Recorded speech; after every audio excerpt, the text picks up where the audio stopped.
Blur wants me to be boring.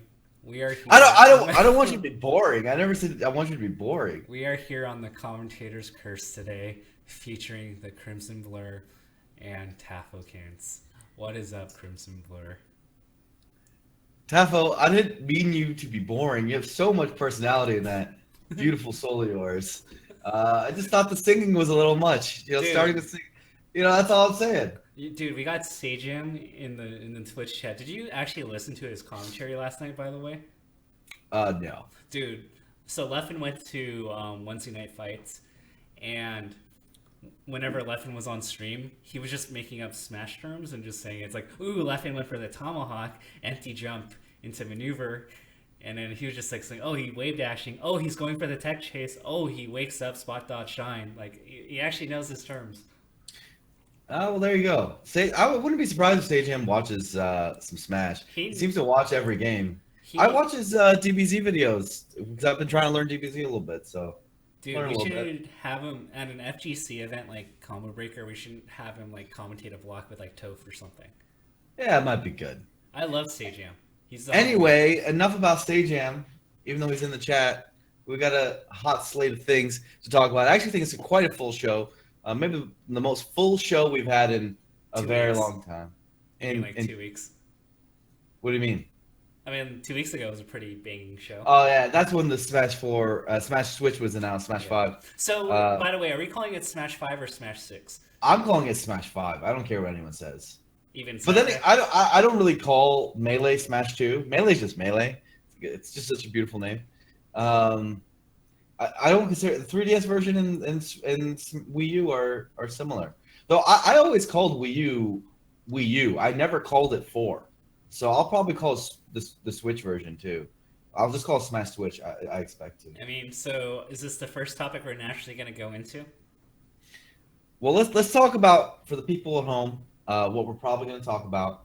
We're going to talk about the mango, talking about Full Bloom.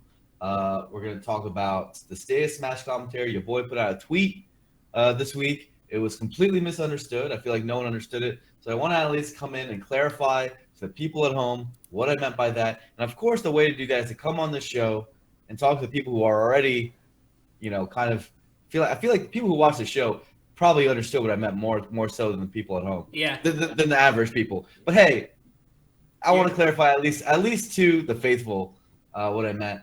And then we're going to talk about Smash Summit format. I think there was an AMA that Hotbit and Slime of all people. Why is Slime have any managing role in Smash Brothers? I don't know. We're going to talk about that. He swindled his way back in. Your boy Swindle is what he's just He's a swindler, man. he knows how to climb the ranks. I'll be honest. He's one of those guys. You're in a company, you're looking around, and somehow this guy's just moving up the corporate ladder every few months. And you're like, how is this happening? Dude, pretty soon he's going to replace you on the show somehow. And replace me at the same time. He's just prepping to be CEO of Smash Brothers over time. Making $10 an hour at the top. He's going to replace Sakurai. He's just like Sakurai's going to be out of a job. Slime's going to be making Smash Brothers. Better for worse. So, what are we tackling first? And lastly, we should talk about the Smash Switch Invitational, which we're going to talk about. So that's a lot of stuff in this show because there's just a lot going on in Smash Brothers right now, and so ton there. I think the first thing we should talk about is the Switch Invitational because I think that's like foremost on people's minds because it just got announced. Yeah. And it's obviously like, if I remember correctly, the last one, the Wii U one, is still the Twitch peak for Smash Brothers, like period. I'm quite sure it still beats any like Evo peak we've ever had. So keep that in mind, guys. This is pretty good news. That's having an event which might just be our year's peak for as a community and bring more people into our scene is an enormous deal, especially when you couple that with, hey, Melee gets Evo on Sunday. Like you have the Switch / Wii U / Brawl community, the new game community. We really need a name for these people. Getting this awesome peak, and you also have Melee getting the Evo peak. So I think like those combined, like at the same time, is a big deal. Yeah. I mean, I think a lot of people complained last time about the format, but like frankly, if you look at it this from even a strategic standpoint for us, like I think a lot of people think, well, oh yeah, Nintendo's just benefiting off the community, and people don't realize like how much like these type of events activate like newcomers into our scene. Yeah, absolutely. I think that a lot of people got exposed to the competitive smashing, a lot of these personalities through the original Invitational. I mean, I literally saw and heard casual Smash fans, like in gaming and in esports, talk about that and the event and aspects about the event, like years after, right? Like they associate Zero as the scarf guy, and they knew that from the whole show and all that. And so I think it's a big deal. Frankly, it's a big deal. Yeah, Um, and then you and, had and this includes if you're just a Melee fan, like I know many of you watching the show are. It's simply a big deal for the whole Smash community. I think, and then you also have like D1 Super Fighting Robot like moment. Like there were a lot of moments that actually spurred a lot of like and propelled a lot of the players and personalities into esports. I think like after Zero won that event, like he started getting interviews with like mainstream orgs. So like that was a huge catalyst for a lot of us to get into the community and start pursuing Melee or Smash 4 and Smash in general full time. Yeah, plus gave us some connections. Like I mean, Jeff Keighley is a host. Like we got to know him. We got to know like some of the Nintendo people better. Like it was just a fun time. At the end of the day, you got to be happy for Smash Brothers content to get that kind of exposure and peak. That's just the bottom line. And like, And and to add to go ahead. that, like this was the week where we started networking with a lot of the publications, like IGN and a bunch of other big GameSpot and all them. Like they actually networked with us during that event, and that was actually one of the first big moments where League and Smash crossover because a bunch of us went to the LCS and we got to meet a lot of the LCS guys, and that's what propelled a lot of like the League guys to like get kind of like look at Smash. Yeah, we all kind of networked a little bit and got to know more people. I think we're obviously in the spot now and nowadays where we kind of know way more people than we used to. So I don't know if the benefit and the networking aspect will be quite the same because you kind of know these people already. But at the same time, like it's that's the thing with networking. You got to keep it up. It's always a continual process. It's always more faces to know. And I think it's going to help us. I think there's going to be a lot of major publications out there. There's going to be a lot of casual gamers out there, especially because the last one was received so well. Like the Wii U one was really popular, and like there was lines out the door for the theater. So I think similarly for this, I think people are going to be excited about it, especially the casuals, and getting them in is always nice to see, especially on an in-person basis, because hey, maybe they get interested. Who knows? Um, so like Raffle, who now works for Red Bull. Not a lot of people know that. He actually put out a tweet that I thought was pretty interesting. I was thinking about it. He's like saying, "I think this invitational will be the start of the most successful esports run of any Smash game yet. It will have the biggest events, the most sponsored players, the most eyeballs. Super happy for anyone who catches the wave this time around." What do you think about that? Well, I definitely think the Switch release, like we said when it was first announced, is coming at a perfect time. Like we really needed it as a scene as a boost. I'm definitely worried that because of whether our plateauing in the last like 6 months or whatever, it's really only like 6 months. Um, that maybe we're not ready to take on this organizational load. The truth is, dude, in 2013 we weren't ready either, and we stepped up. So it's mostly going to be about the individuals coming together and making big things happen, like we tend to do, and doing a lot of organization. I know. At the end of the day, all of us are going to have to roll our sleeves up and get ready for another wave of people, and that's going to mean we're going to need more cogs in this machine. I think we're adaptive, we're responsive, and I think we'll do all right on it. So no, I think Raffle's right. I think Raffle's absolutely right. I do think this will cause a new surge.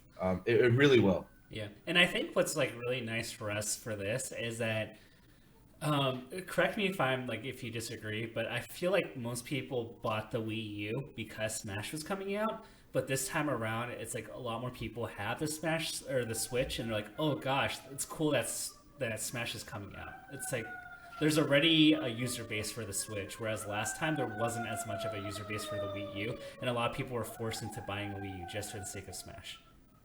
Yeah, I mean, Switch has just already outsold the Wii U. Literally, already outsold the Wii U. That's That's a such a it's nutty stat, right? after like 1 year. It's insane. Yeah, and obviously it's their killer after the year. So like, there's a few things there, right? Like we know that the Switch version is coming out, so we know that their marketing dollars for Smash Brothers is at an all-time high right now, right? Usually it's centered around releases, and we're about to have a release right now. So give or take the plus or minus 1 year around this release time is when we can expect them involved the most, I'd say, in the, from a marketing perspective, right? Yeah.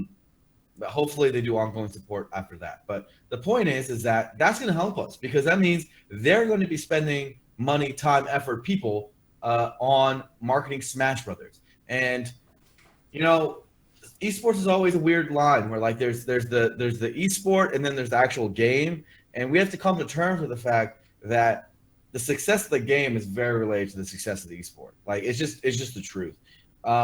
Whether you like it or not, like user base matters. Whether you like it or not, like brand value and brand association, all this stuff matters. And so far in esports, we haven't been able to convert people who don't play the game and have never aren't attached to an IP to become fans of the sport, right? That's not really how esports works. How esports works is, oh snap, there's so many million Overwatch or League users. There's an X conversion rate of those players into viewers, and then that's how we make a sport and ecosystem. It's not the other way around, So knowing that, like getting more people into the Smash Brothers ecosystem and using Nintendo's large arm of marketing to make that happen is going to be extraordinarily beneficial. It's gonna be insane because of just how portable it is. I just don't see a world where like everybody's just like not like or rather I hate using double negatives now. I see a world where like everyone's just playing Smash like everywhere. I just think it's inevitable with how portable the Switch is, and like I just think the brand market value and the potential of all this is just insane. Now it's gonna be interesting. Nintendo's tight-lipped, so we don't really know like what's going to be the format. If we're to conjecture like anything, like last time they did 16 people, they did a free-for-all, and they did a character draft. So I don't know. I feel like in terms of showcasing the game, they would do rather similar things, where like each person plays a character, because you don't want like 14 of the 16. If they're doing 16-man tournament, like 14 players picking the same character because they're supposed to showcase the game. So I imagine it's going to be a similar format. Yeah, I mean, I think for the most part, I don't really care what format they use. I think mostly like the truth is this is a marketing event, and I think we want it to be a marketing event. The best thing that could happen for Smash is Smash Esports is not for them to go out and make the most competitive format or whatever. The truth is we don't even know what a competitive format or rule set for this game would be. The best thing that we want as a community is for them to go out and get as many casual people interested in Smash Brothers as possible, and then we can take it from there. Yeah. You know what I'm saying? So ultimately, what they did last time was perfect to me. Got as many characters and stages and things and ways to play the game exposed. Got as many people from different demographics and different interests and different gaming lifestyles interested. That's the point, right? That's the point. That's what we want out of this. So actually, I have a hot take. I'm actually glad, for the Smash 4's longevity that they exposed that the timeout thing was actually a very real threat, because they actually patched the game a little bit after that. Yeah.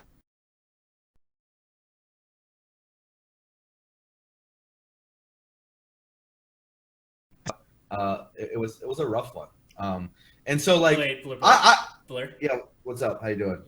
Okay, you're back, and we lost you immediately after you started talking. Do you still hear me? Now we hear you, but you got cut off for a little bit. You said yeah, and then so just repeat your answer. The timeout. I'm all right. Yeah, you're good. Okay? You're good now. You just froze for a little bit. Okay. What I was saying was that. What was I saying? We were talking about the timeout coming out early in this. Oh, right. So what I was saying is that I'll actually kind of be interested to see if they pick competitive players, right? Like last time the finals were so late, and I don't think it necessarily represented the game very well, right? With what was it, HBox and Zero, literally timing each other out. Now I do agree that it helped them patch it, but maybe they don't pick those same people. I do think though picking those people helps it reach that viewership peak. I really think we helped make that happen, right? Like Zero and HBox going against each other in a new game is actually pretty hype, right? And seeing the personalities collide is pretty hype. Yeah. So maybe they avoided and sidestep with rule sets and they still include Smash community figures. I really hope they still include Smash community figures because I know like it's not necessarily it's not necessarily required. Like they could pick anyone. They could pick YouTubers. They could pick like just random Nintendo fans, whatever. So it's not necessarily guaranteed it's going to be the exact same thing. I don't even mind like players like J-Wits and stuff coming in. Like I know like they watch Smash and they're like big personalities. Like I wouldn't mind you. I think last time they actually had an exhibition with like Zelda Williams and like 3 other like kind of B-listers. I think that was pretty cool. Yeah, I want stuff like that. Like for example, I wouldn't want me or you invited, mostly because like let's say they invite me. All the people who know me and are fans of me already love Smash Brothers. I'm quite sure, right? Like I don't think I'm expanding the casual fan base by being there, right? Like I would expand things 0% by being there, in my opinion. Like the people I want are people who have followings and like let's say at J-Woods, right, where there's a large Pokemon community that love them, and he can bring them along and make them interested in Smash Brothers. Maybe they start playing Smash Brothers, and then maybe they become competitive, right? Yeah. Whatever percentage of that trickles down is certainly more than like necessarily people who are from the community, ingrained in the community, and have fan bases that are like loyal. Yeah, I do think we need some Smash community members. So like if somebody searches like Zero or Hungrybox, then they're gonna find out more.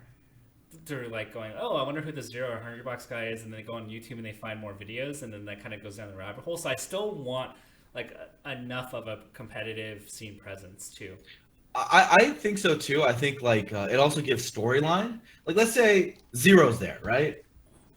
He'll be the guy to beat, no matter what the format is. Like it's going to be some wacky format, but he'll still be the guy to beat, right? Like it'll make it interesting. If you just have a bunch of random personalities, I don't think it's as interesting as having some pros there where you can like storyline the event a little, make it more interesting. I definitely think there was an added benefit for having that kind of like guys like Hugs with his Mega Man moment, Zero at the end versus HBox and HBox's interaction with Reggie, like all this stuff that were truly memorable from the event happened because these guys have established personalities and people were able to relate to them. At least a large percentage of viewers were. So how much would it cost to get Ninja and Drake to be a part of this?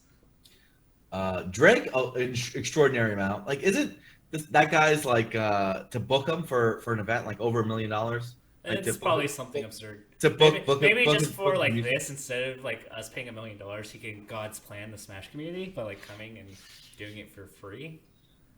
Hey man, we'd have to get him in. We have to somehow make him like Smash more than Fortnite. But yeah, no, absolutely. Let's get Mike Daniels, the Green Bay Packers linebacker. That guy loves Smash. Yeah, I people like that, I'm down. Like people with large followings, completely outside of our scene. That's what we need. I mean, we say this all the time on this show, but like the things, there are events and things we do which are mostly self-serving and help us grow within ourselves. Like I know that like if we put out certain pieces of content or certain events that are really meant for us and us only, it doesn't necessarily grow Smash, more feeds and retains for users and maybe resurrect some old users that we have in the Smash scene, which is good too. Those things are still valuable. You want to make sure people are still entertained by Smash Brothers and they don't drift off and watch something else. But where true growth comes is when you start expanding outside of your audience, your traditional audience. And this is what these type of events do. That's awesome. That's awesome.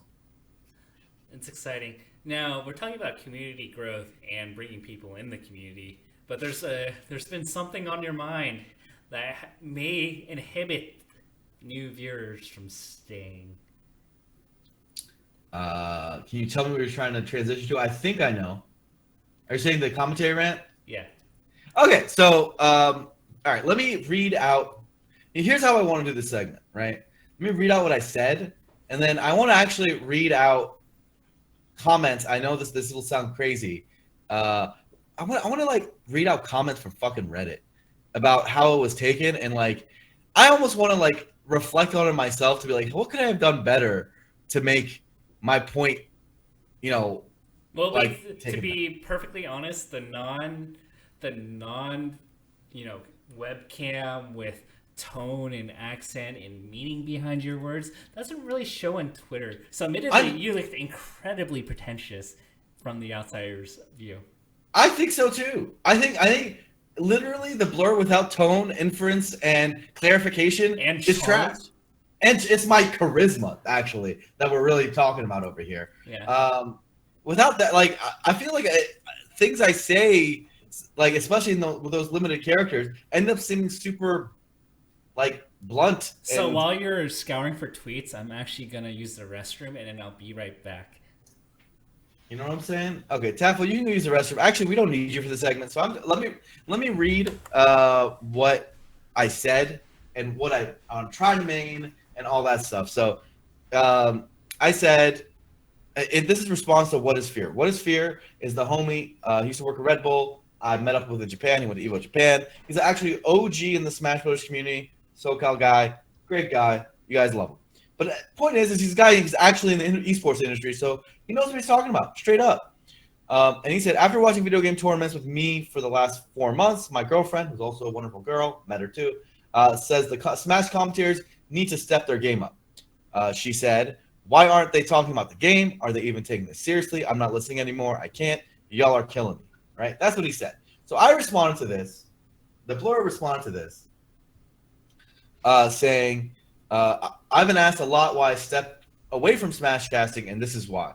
I just got fed up with the lack of effort I saw in my colleagues and got tired of working with mismanaged events/productions. I care too much and hate casting from a seat of disappointment. And then after that, I said, now I love Smash far too much to give up on it. As you guys can see, I'm literally doing a Smash show right now. But I'm hoping my absence will give way to new blood who will change the culture. It's just not a good place for me to grow as a caster, and I'd gladly come back if I feel the conditions change. So Tafel just came back. I just recapped effectively what I said, right? And the tweet blew up, and different people took it different ways. And I think a lot of people inserted their own ideologies into what I said. I think, like, honestly, Fendi notably, like, made it out to be like, hey, analytical commentators, aren't appreciated over personalities. And that's kind of actually, it's actually not, I didn't mean any of that at all, right? And similarly, I think a lot of people thought this was a reaction to the Mango in particular, when I've not been commentating for like 6+ months, right? So I did watch that stream, and I have commentary about the commentary in my own way, but it's not necessarily a reaction to that. That's not really what I'm talking about. And furthermore, I don't hate drunk or bar streams or whatever. Matter of fact, I invented bar tournaments. Please remember who you're talking to. Literally, I was the best. You created the best bar tournaments. You were the first one. You know bar tournaments. You've been doing bar tournaments your whole life. You do the best bar tournaments. You're trumping me. I get it, Tafo. I understand what you're trying to say here, but it's actually true, and you know that's a fact, Tafo. I literally invented them, and I did host the best bar tournaments. Wow, Tafo's dropping everything again. I just dropped the mic. I bet. It is impossible, it's inarguable that the 4 greatest bar tournaments of all time were hosted by me. So I love bar tournaments. I like the idea of making an event a party and making everyone have fun. I totally get it. Like, that is not where I'm coming from. And matter of fact, this whole grassroots esports conversation of like, don't be too esports. I like my casters casual. And literally not where I'm coming from, because I've been in the grassroots scene for 10 years, running a grassroots production. That's what I'm about. Like, still 100%, not the point I was trying to make. I see why people took it that way. Okay. And I see why people went that way, but it's literally not what I said. Can I ask you something? Like, what exactly, like, out of all the things that, like, of all the times you could have put out that tweet, like, what made you decide to put that tweet out at the beginning of this week, coincidentally, after the Mango? Well, because I did think that wasn't good commentary for the most part, and not a great production. But I also thought that, like, I put it out there because I saw What is Fear's tweet. I literally just was responding to a tweet. That's all I was doing. Wait, whose tweet? Right. What is Fear's tweet? The quoted tweet. Yeah. I read the tweet and I responded to it. That's all. That's literally all I was getting out there, right? So now let's not make such a big deal that like people like railed on me or whatever. It wasn't like it was insane backlash or anything. Most people, I would say 80+% of the responses were just people sad that I'm not commentating anymore. So I'm not like hurt over it. I'm just trying to clarify exactly what I meant so people understand where I'm coming from, right? That's really my goal here. So okay, here's specifically what I meant. If you read what I said I got fed up with the lack of effort I saw my colleagues and got tired with working with mismanaged events and productions. So let's look at the last. Okay. Go ahead. So we, as insiders, we know what that means. 99% of Reddit has no clue what you're talking about when you talk about that. I agree, Tafo, and this is why we're here, right? Okay. And so I want to make sure 1% of the community, aka the people watching this show, the best 1%, know what I'm talking about. That's my goal right now, right? Okay. So let's make sure the best 1% know what I'm talking about on this, right? But I think you would know, for example, what I was talking about, right? Yeah, I do. But no one else does. Reddit doesn't. Exactly. Yeah. So here we go, right? Let's just use the last 3 events in the Smash community, the last 3 major events, and say, what if Blur was commentating at each of them, and where would his emotions and everything have gone had he been there, right? So if I was at the Mango, I would have had dealt with the first 2-3 hours of stream being basically unwatchable, being down. They're not figuring out the internet. It wasn't working. The commentary blocks were thrown out of whack because of that. And then I would have dealt with near the end, commentators couch like moving around, people getting drunk, a lot of things going on there that I don't necessarily think is bad, but is it a place I think I can grow as a caster? I don't know. Is it a place I can have fun? Maybe, but I'm getting a little old right now, so maybe. What if Mango just said to tilt your head over and he had a Bud Light Platinum in his hands? Then I would have drank it. But like, let's say that, so that would have been my experience at that event. That's one example. If I had gone to EGLX, I would have tried to seriously commentate for a bunch of days, and then I would have sat there trying to commentate a grand finals, which I knew was a sham, right? That would have been my life, right? Watching that unfold. At Genesis, let's say I was doing doubles commentary. I would have watched as doubles, like half of the top 4 was off stream in a side room, and I would have commentated 1 or 2 sets because and I'd seen doubles being put on the wayside because of scheduling issues, right? Like as an example. And then there's numerous other ways I'm talking about. I'm not saying that like I can't roll with the punches or I can't be flexible, but I care so much as like someone who loves the scene about seeing things go well. I at this point I've said, there's no other way to say it. I've done it all. Like I've literally done every event series in the community. I've commentated Hungrybox Armada and Mango Leffen and all these player matchups like 100 fucking times, right? Like you guys know, like what my approach to commentary and generally what I do. I'm one of the most prolific casters of all time. I've done a lot of it, right? Like more like a decade of it. So what I get out of it mostly when I do it is feeling like I can improve in my casting. I do a good job. And I also get like a lot of excitement and joy because I just love sharing my love of the game with people. And I can't get hype. I can't get excited like fake. The best thing about my commentary, in my opinion, is when I'm genuine and I'm heartfelt and it's feeling good, right? And can you name some events where you felt that way? Gommel 2016, 2017, both years was great. DreamHack Austin 2016. I feel like my commentary during like an 8-month span in like 2016 was probably the best it ever was. Commentators go up and down over time. I think that was probably my best period personally. And I love when I walk away from the caster desk and I feel proud of it. Sometimes you walk away and you don't feel good about it, and then you watch it later and you're like, oh shit, I actually did a pretty good job. But a lot of times you walk away from it and you feel actually like garbage, right? And you feel like garbage when you feel, not just when you did bad, but when Smash did bad, right? When the TO didn't pull through, the production didn't pull through, your co-caster didn't pull through, something else happened that like threw it off the veer. And that could be a me thing. That could be a me thing where I'm not resilient enough. However, Smash requires much more resilience as a caster than anything else, because this last 3, like I'm literally talking about the last 3 events, there was major catastrophe in each one of them. Like on other esports, you just don't have to deal with this. Like you don't have to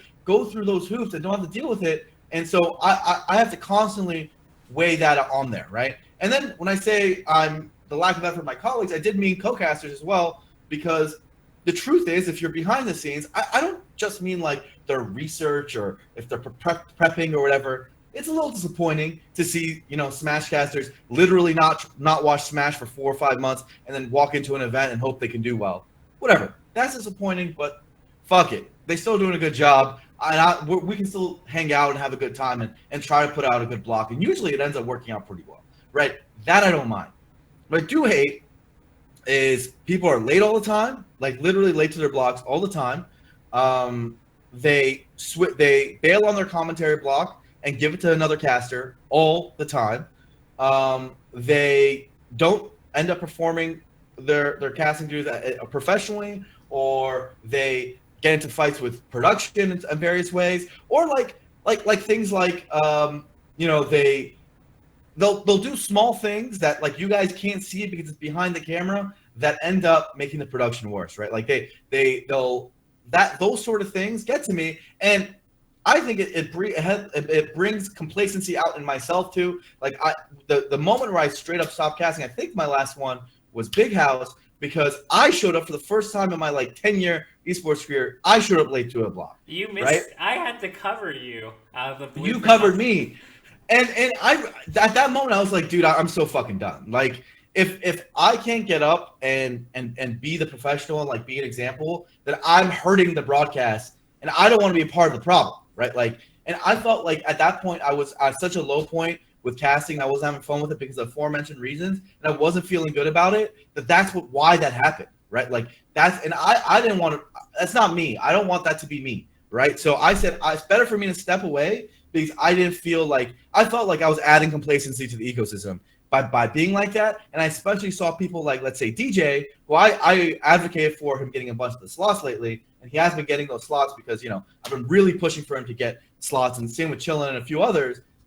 When these things come up, because I see them not falling into that complacency. I see them hungry and really going for it. And even, whether you think they're the best commentators or not, I care about that a lot more than I care about the more experienced guys who might be technically better commentators if you feel that way, who are falling into that period of complacency, right? So that's particularly what I'm talking about. And when I saw that shit in myself, I'm like, I got to get out of here. Like, I can't be a part of this, right? Because that's not me. I don't want that to be me. And if that's what, like, I don't want myself to ever be forcing myself to do commentary, especially when I'm not feeling into it. And I certainly don't want to drag other people down, right? And I don't want other people covering my blocks. And so that is literally what I'm talking about when I'm making these tweets. And this is exactly what I'm saying. And this is why I think currently we're at a low point in Smash commentary. It's mostly, it's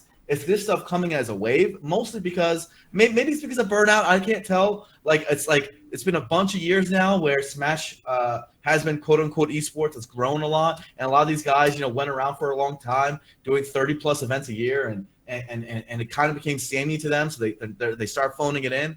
But I don't want to be a part of that, right? I don't feel like I'm growing that way. So that's what I'm saying, right? Like.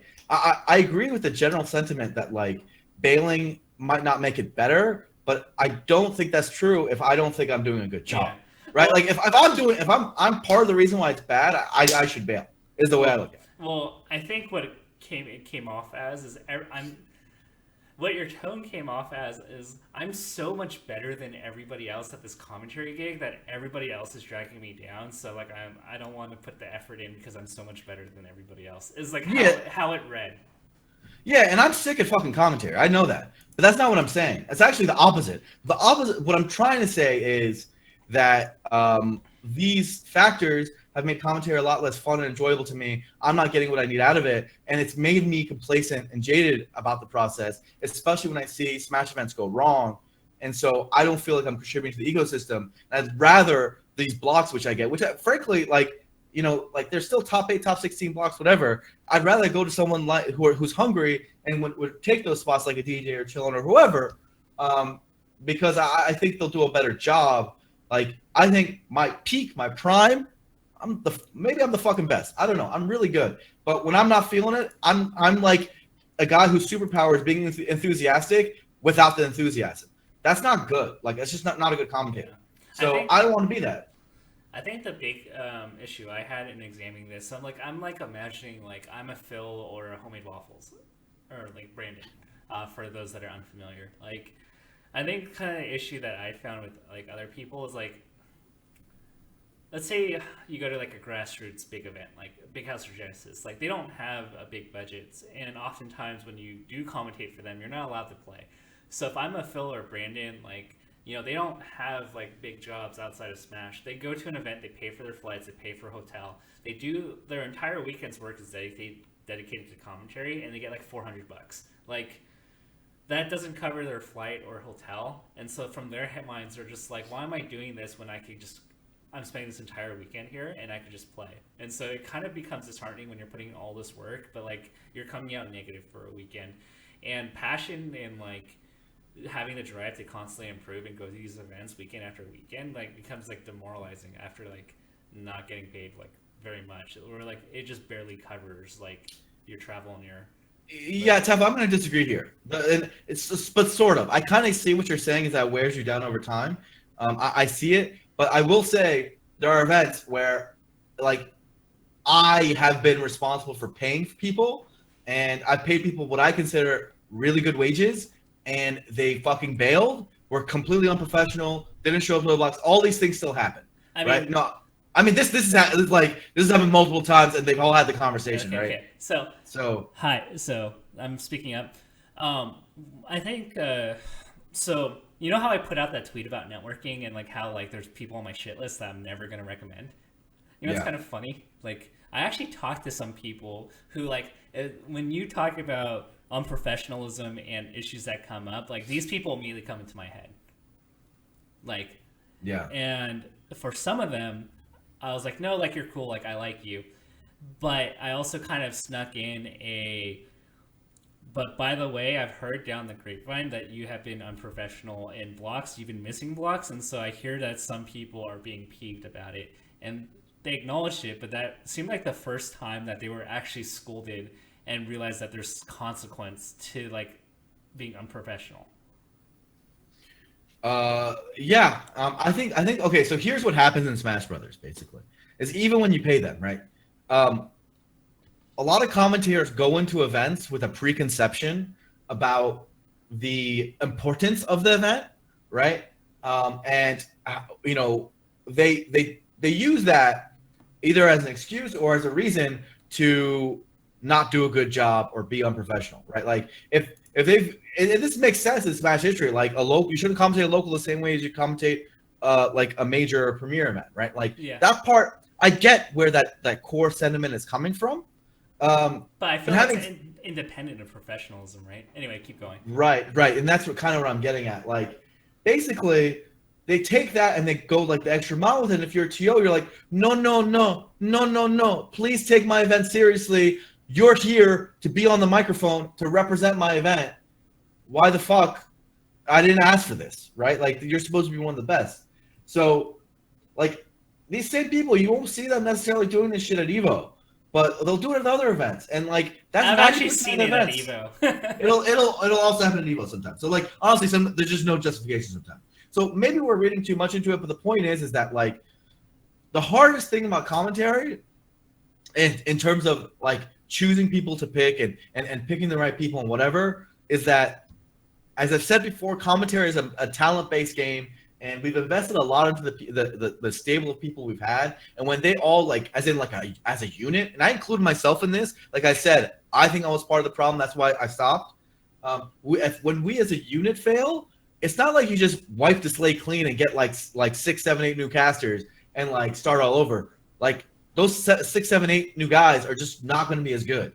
Like I hate to tell people this, but it's the truth. It's right? Like having a star basketball player. Like you can't replace. There's certain things that are like really hard to replace. Right, and maybe those people will get there one day. But usually with commentary, at least in esports, and it's fundamentally like a thing about charisma, like humor. Like a lot of these things are much harder to learn for most people, especially with the ecosystem we have, where we don't have talent training and we don't have media training. Like you kind of, where you start at is often like pretty close to where not where you end at. I wouldn't say that, but like it's a really good indication if you're just going to be good or not, right?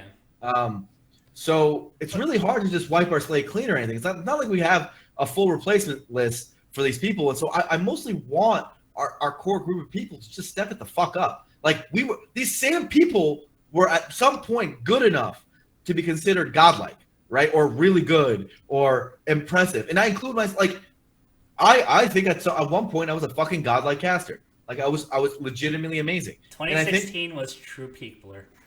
I was fucking amazing. I know that, right? And I think there's a lot of other commentators that are in our stable who, if they're not good now, at some point they did do all this professionalism. And yes, even back then, there was less money in the scene, right? That's the best part. Yeah. There was less money in the scene, and they were more professional, and they had better commentary and all this shit, right? Yeah. So we're not asking, like, if those variables are the same, then like we just want them to get back to where they were. That's all. Yeah. That's all I'm asking. So, and I think just to kind of frame this back, like there are certain things that I think we overemphasize as a quality of a commentator. Like frankly, if we don't know the bracket or like this random person, like and where they're from, like I think I put that more on production than the commentator. I never think it's the commentator's responsibility to learn like 1,500 names in an open bracket and expect that you know every single one. I just think that's and our production has become, and I'm not pointing to any one streamer or whatever. Chill out.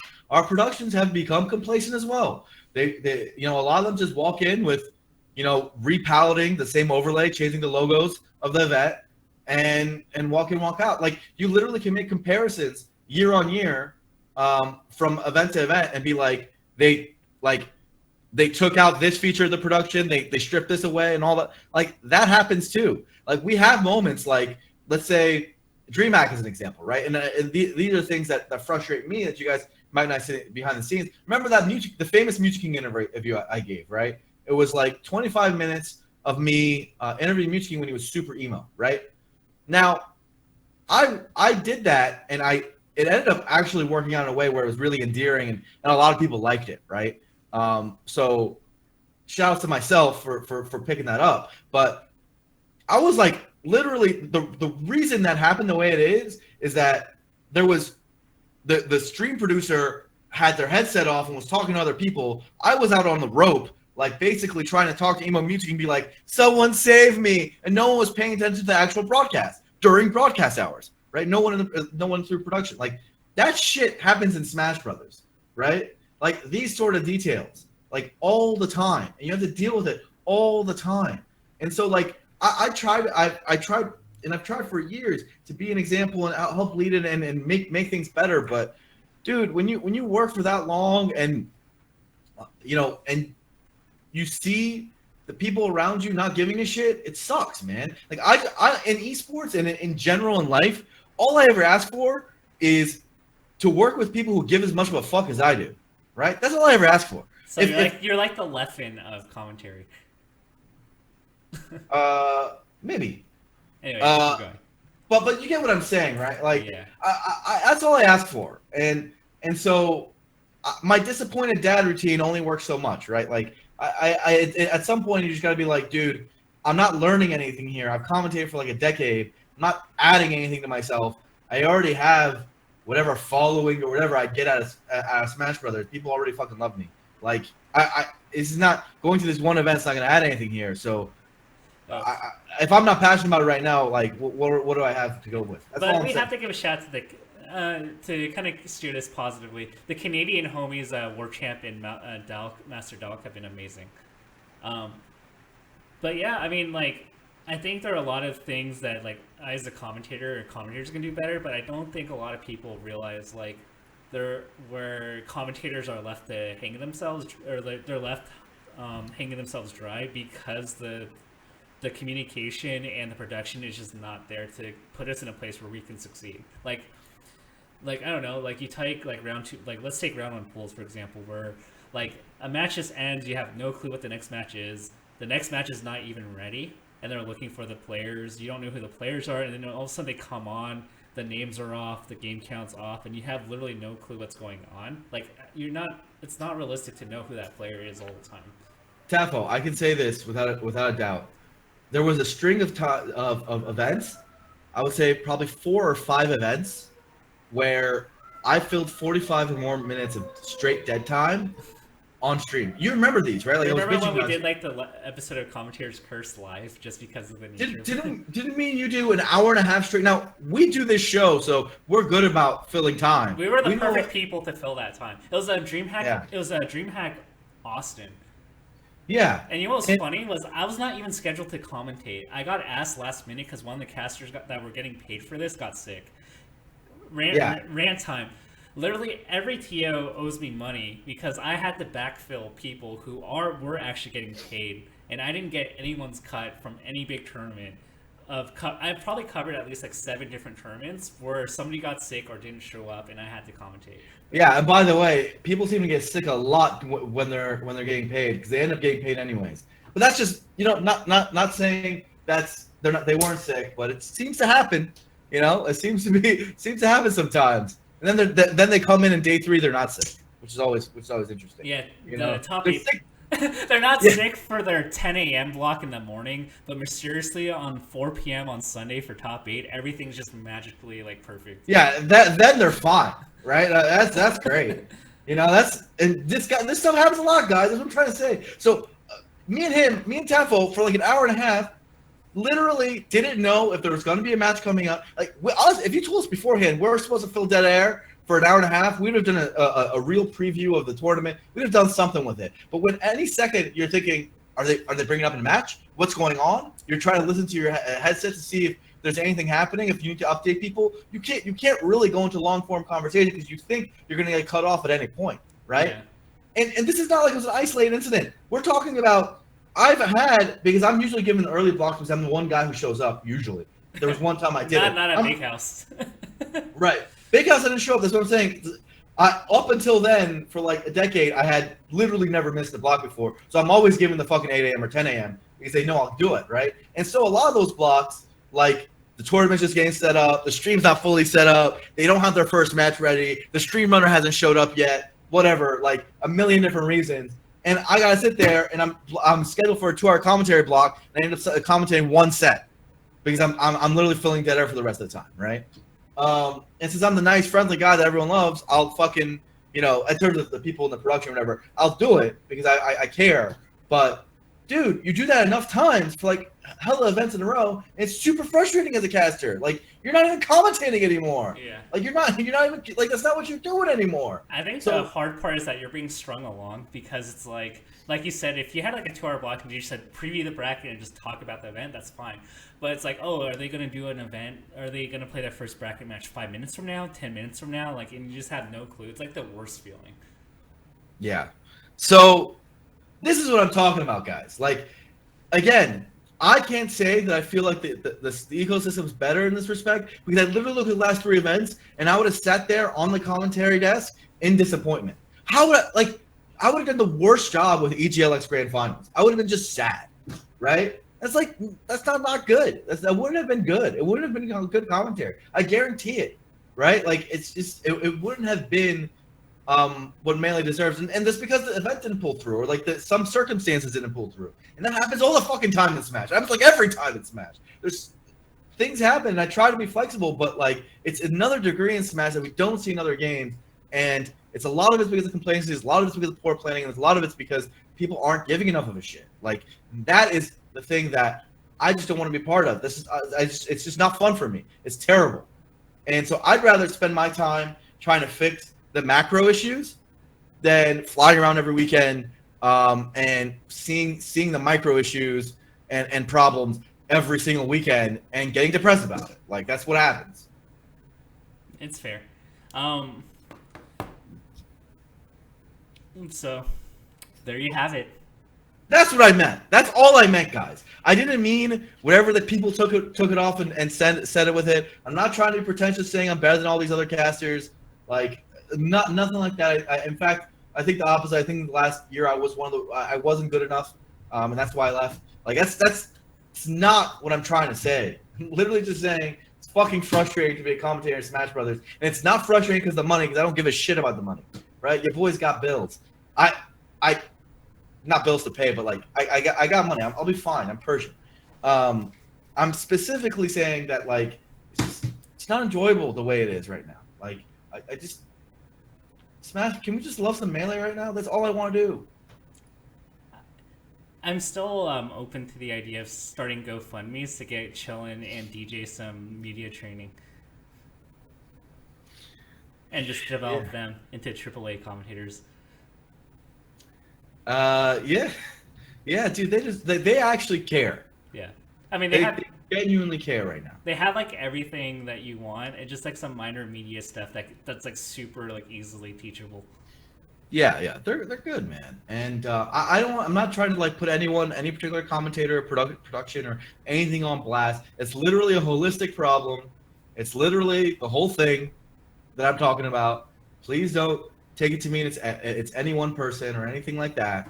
Um, it's just a general experience, and we're only going to get out of this rut by like collectively finding our passion again, or by firing some of the people who are bringing us all down, right? Who bring the team down. And I don't want to do that last part because I think these are really talented people I who mean, love Melee. isn't necessarily firing. You're just replacing them with. You're just not picking them up for gigs, right? Yeah, and they're fucking talented. So I don't like it hurts. It hurts, man. So anyway, that's my piece on the subject. I hope people understand me at least and understand what I was trying to say. Um, at least the 1% here, I hope they understand what I was trying to say and know that I wasn't trying to be an asshole about it. So you're trying to drain the swamp. No, because these are my people. I don't like. It's not what I want. I want to, uh, replace the swamp with flowers. Can we do that? Like, make them grow again. Show me their potential. I just want to have them be what they should be. That's all. So that's all I'm saying, guys. That's all I really meant by it. And I fully expect, a lot of like the macro changes I have. Maybe we'll make it better. We're gonna work on it. Like none of what I'm saying is me giving up on Smash. I'm doing a Smash show right now. Smash Bros will be great. Like I said, Switch version is gonna come out. We're gonna make it pop in.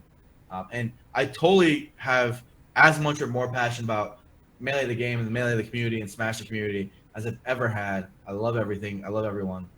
That part hasn't changed. So I totally think I'll probably commentate again one day when I feel it's the right time. It's just not right now. That's all. And next, we see Blur announced as the Nintendo commentator for the Invitational. Yeah. So yeah. Anyway, that was my piece on that. Okay, cool. So Blur is not a pretentious douchebag. If you got anything, maybe I am, but not on this issue. Okay. The mango. That's a kind of good transition because, what do you think? This was kind of like a weird. Half the people were trying, it kind of felt like a foundry, but not really at the same time. So I mean, look, I don't think we should spend time analyzing the bracket or anything like that. Do you agree, Tafo? We could just say that Army is really good. Army's dope. That was cool. I think one thing I'd like to talk about with this tournament is like, because I host a lot of bar tournaments, like and things like that. Like, what it like for TOs out there, like some tips and tricks maybe of how to do bar tournaments because it took a lot of learning curve. If you look at like KOC 1, for example, and you look at KOC 4, the broadcasts are very different, and I think they got better over time. And I think there's like a lot of learning there. I think overall, the hardest thing about bar events is like maintaining the right balance of culture that you really want out of it. That like people are still having fun, they still feel loose, they still feel like, hey, this is like a fun event where I can let loose a little bit, but at the same time, like making matches matter and making respecting the game and Melee itself and respecting the people who are out there trying to compete, right? Like that is like a really hard balance to strike. And I don't really want to talk about like what the Mango did right or wrong about it, but more like let's just talk about what it takes to do it right, in my opinion. And I think the main things is like it's like we made. I think for KOC we made a lot of like similar mistakes. Like we ended KOC 1 with like Hugs Ken commentary, and there was a lot of like really awkward moments for sure. And then like by KOC 3-4, I think it was much more polished. And what I think like the hard key to get is You don't want people drinking at a bar tournament at like noon. I know that sounds weird because you in a bar tournament you want people drinking all the time. But when they start drinking at noon, I think most people actually don't have a good time because then they're like done by like 3 p.m. and then they're like passed out on a couch, right? Like you want to figure out a way to pace them, right? Effectively, you want people to start drinking, especially after they're eliminated. That's really the goal, right? The goal is to make sure they drink after they're eliminated. One thing we did at KOC that made it more possible is like we had a lot of catering, so we had time catering. Taffel, you were at KOC, right? Yeah. So basically, like we gave out food with entrance. We had like dope ass burgers and shit, like and fries and like a bar. Like it was Yeah, like yeah, it's like really funny. I'm like literally like 2 blocks away from that venue right now. yeah. So there you go. And so what we did is like we basically like made sure we knew when they were eating. That's like kind of the way we solved it for that one is that like we had a dedicated time for eating. And you can't always do that at every event. That's like one thing to think about. But the culture you want to set up is that they drink like after they're eliminated, ideally, right? And you also want it so that like 90% of the venue, let's think about them, right? What do they want to do at a bar tournament? They want to Well, watch okay. good. To Yeah, be go ahead. perfectly fair, there was only a VIP bar For what? for the mango. Like there was no open See, bar. for example, that's I don't think that's necessary. Like for me, what I think the best bar event is when it's really good melee and really good smash that you can watch on a big screen while like you have let's say bartenders or people coming around and serving you drinks or you can go to the bar and line up and get drinks or whatever you need to do, right? That to me is the dope ass party because for the 99% of people who aren't the pros, that's an incredible experience because they're having they're having fun, they're having a beer, they're watching Smash. It's like the dream, right? That's what they're getting out of it, and that feels great, right? But when you have the players super plastered, like it's not even entertaining. What's there, right? And you want them having fun is still possible too, but preferably after they're eliminated, right? Like preferably in that zone. And so like it's a really hard balance to strike, in my opinion. It's not easy to do, and there's like a lot of like do's and don'ts that you learn with like iteration. So it's tough, man. Okay, so we're not talking about results. I guess Swedish won. Ready to move on to full bloom. Yeah, Ninor says only the players were plastered and not any of the attendees. That's so lame. That's kind of what I'm saying. You know, like I like to make sure everyone's drunk. Yeah. if you're gonna make Well, it. they couldn't sell alcohol because they didn't have an alcohol license. Yeah. So another thing as a do and don't is to allow all ages, but have like cordoned off like 21 plus areas for buying alcohol and for like maybe seating areas for drunk people, right? Like the environment of like a really good bar tournament during finals is actually crazy because everyone's fucking drunk and it's hilarious. Like and everyone's like it can be really good, guys. It can be awesome. It's just you want to make and there's a lot of more with bar tournaments and there's just so many more risks and there's so many more dangers. If you as a TO go into a bar tournament treating it like any other tournament, you're doing it wrong because there's so much more there. You have safety risks. You have people like getting too drunk. You got to worry about that. You have underage drinking that you got to think about.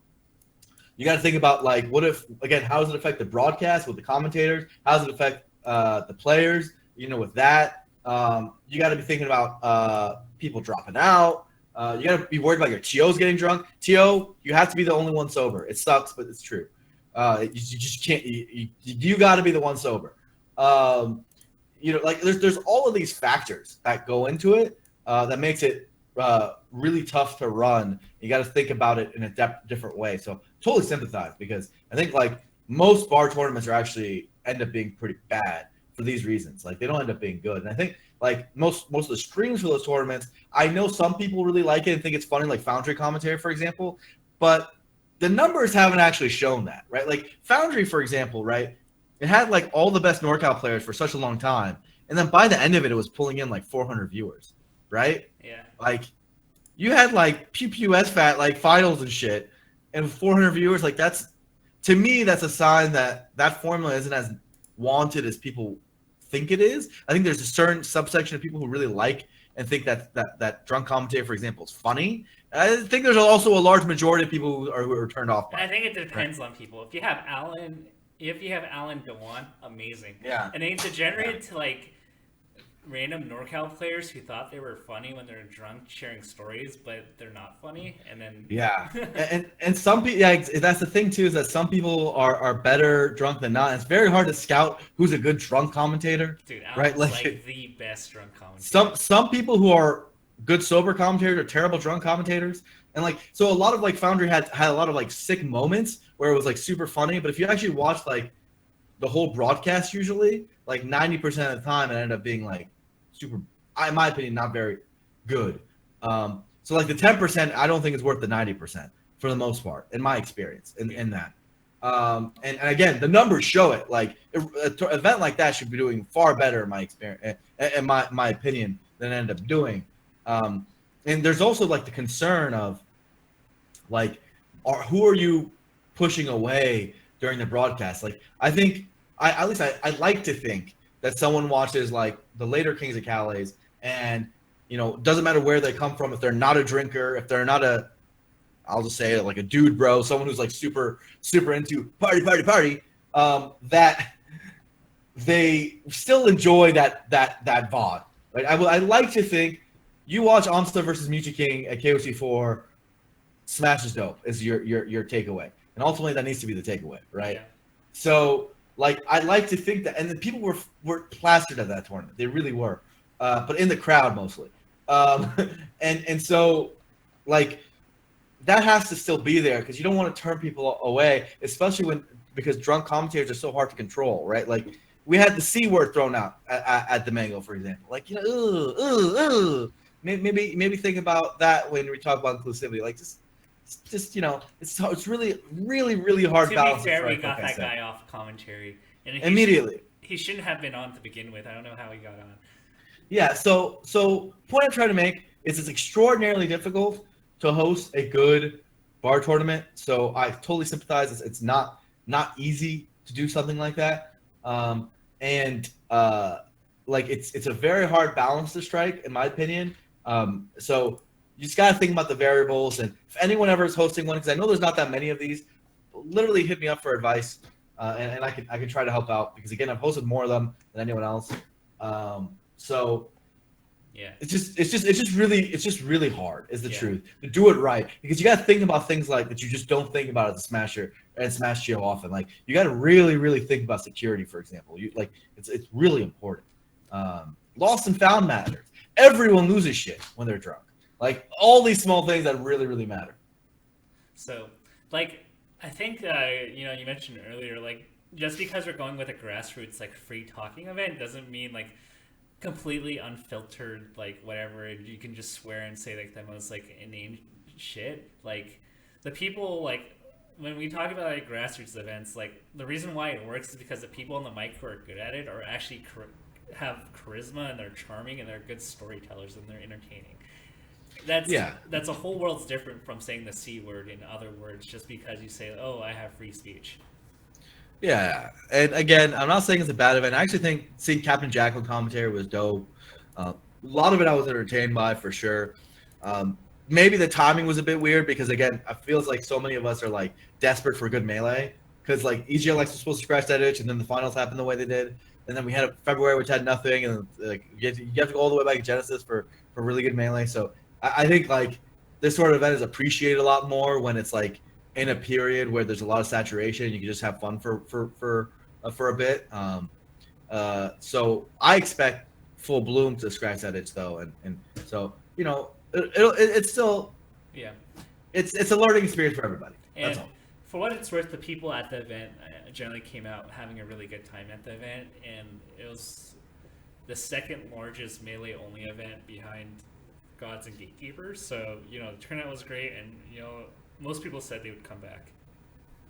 Yeah, for sure, and so that's always a good thing to keep in mind is that hey, people had fun at the time, and they got a lot of attendance, so they killed it in promotion, and I think it's good for Mango's brand, the man, things like that. So, it's cool. All right. Well, speaking of having events that have a lot at stake, we have a Full Bloom 4 next weekend, or literally I'm traveling out tomorrow for this event, so it's going to be happening Saturday and Sunday.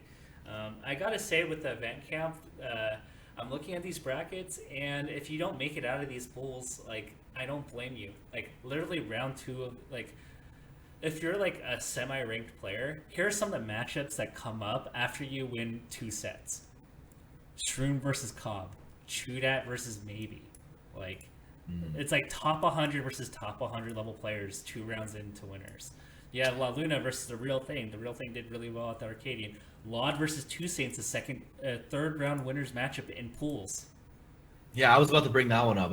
That one's like, oh, you got to mark that one on your calendars. Hacks versus Rick. Like, yeah, it's crazy. These are all insane. Have you been taking a look at the bracket, or like, what are your thoughts? So, they keep changing it, but I heard they finally changed it for good. I think so. I think it is. Good news is I think Amsa got a pretty good seed. Yeah, he got promoted to 6th seed. Thank you to Melee Stats for petitioning for that reseed. Yeah. He deserves it, so that's dope. We see a lot of like interesting matchups for sure. We see Wizzy Axe again. A little bit of rematch. I think many of us were very surprised when Wizzy beat Axe at EGLX. So that rematch, I'm definitely penciling in because I'm like, whoa, has the dynamic there changed? Like, is that a real win, or was that like a fluke? Right? Like that's important to look at. Others I'm looking forward to are Amsa Lucky. And Amsa's whole run, honestly, I'm just curious how he'll do, right? Like Mike Hayes could be trouble for him, for example, Ooh, right? no. Insider knowledge: Mike Hayes has not been playing much lately. Okay, tell me more. Mike has been working on, his releasing his rap album, and I'm actually not kidding when I say that. That's only a Smash Brothers thing. What we're talking about right now is Smash Brothers esports at its finest. Like, I'm actually, so he has been slowly getting back into the swing of things. And he was like, I actually had lunch with him the other day. He was like, man, like I'm not like really in shape enough to beat Falco, so like he feels like he's going to lose. So that's good to know. I mean, it's a really good excuse because I'm excited to listen to that. Is Chillin making anything? Chillin, can we please have back-to-back Smash albums? You know, I will admit, if either of them blow up and become like big mainstream, you know how good that'd be for Smash. That'd be sick. And then we can introduce the world to respect your elders. Yeah, exactly. It'd be great. So, What if they became Drake big? And we were talking about what if Drake played Smash like he does Fortnite. You know, what if Chillin is our Drake? What if Mike Hayes is our Drake? I mean, don't we have like we literally have 2 like indie AAA game developers that came from our scene. Yo, I'm just gonna say this as a diverse. So GDC is this week, and I got to play a bunch of like random indie games, and there's a bunch of smashers who make games randomly or whatever. And there's this game that apparently people in Oregon are playing already, like to test it. It's not out yet. It's called Tenas. And it's got like melee movement. It's like a tennis game where you move around hitting, like there's like fair, bear, nair, all that, dash attack, everything. And you play this little shape, and you just smack it back and forth, this ball, and that game is sick, bro. Damn. I'm serious. Like 10S? Yeah, Tenas. Oh, somebody mentioned it earlier in stream and said like, "Oh, have you played Tenas yet?" And I thought he was trolling me because no, that game is fire. It's not out yet, but it's made by Smashers, and it's pretty freaking cool. I'm just gonna be honest. Okay, so is it like a play on words like tennis? Yeah, exactly. Okay. But it's Tenas. Um, It's pretty cool. It's just like. It's just cool. I don't know how to say it. It's got some depth. I'm there's air dashing too, so it's like melee movement plus air dashing. There's wave landing and all that stuff too. So, I mean, and if people don't know already, like it's pretty out there. The developers of Undertale and Doki Doki Literature Club are both made by people who are in the Smash community. So there's that. Yeah. Dude, I through GDC I learned that there is a ton of indie devs who are from or in the Smash community. I believe Um, Fiction's also working on his own game. I don't know where it is in development. I don't know. yeah, yeah. So, what's cool is that as a result, like melee mechanics are finding its way into a ton of games. I love that, by the way. It's so funny. Every game is now adding like wave landing and wave dashing, which is So, hilarious. so, going back to actually, I don't even know how we digressed into this topic. Man, this bracket is gonna be tough for Chew. There is a universe where he does not make it out of pools. Oh snap! What's his bracket? What's going on? He has maybe round two of Oh winners, snap! like round three of winners. That maybe it's pretty good. Maybe he's probably studying his ass off and watching videos of how to play against Chudat. Um, and then he plays the winner of Shroom and Cobb, and both of them, I mean, at least Shroom does pretty well against Ice Climbers. I could also see Shroom losing that. Shroom could, but like remember the last time he played Marth against Chu? Uh, It was pretty ugly. uh, yeah, it's still possible though. Yeah, I mean it's definitely possible. I think Chu can win. And then like if Chu somehow lost to maybe, I'm not saying like maybe he's a favorite by any means. Like Chu would probably run into Cobb and losers. You think Cobb's gonna beat him? Um, I mean, out of all the like people roughly in that skill range, like that's like one of the people you would not want, right? I'm not saying like choose like an underdog, but like I'll give like Cobb a 10-15% chance. Like Yeah. compare him like to like another player that's similar to I think that's a high percentage chance. I think you're not giving in Chew a enough best of credit. three. Yeah. And it's Peach. Anyway, it'll be interesting. It'll be interesting to Yeah. see. I think that's a good point. I think maybe it's definitely a potential upset. I don't think Chew is impossible against Shroom. But the fact that it's a pools matchup is really good for viewers at home because that means there's going to be good sets the whole way. Whenever you see a bracket and you see pool sets, which are like Chew versus Shroom level, right? For example, that means the whole stream is going to be fire matches, right? That's how it should be. Yeah. So, It's gonna be pretty interesting. Yeah, like I love that right from the get go that on day one, like we're always gonna have like two like I mean I guess when the brackets when you're like a top seed like Manga or 100 bucks the skill discrepancy is a little bit wider, but when we have the closer seeds playing against each other, it's like we have like top 50 versus top 50 player or better playing each other in round one pools. can I make a call? What's your call? I think the two most likely grand finals of this tournament are HBox Mango and HBox Axe. Do you agree? I'm just like looking at. I'm gonna look through losers. I'm just kind of looking around. Let's see.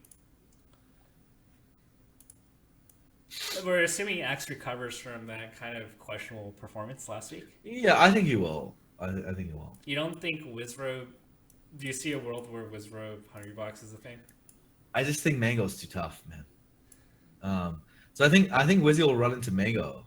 That's I think Wizzy will get like fourth, losing to HBox and Mango is my or losing to Axe, right? Like so I think between HBox and Mango and Axe, like Wizzy fourth sounds right. yeah.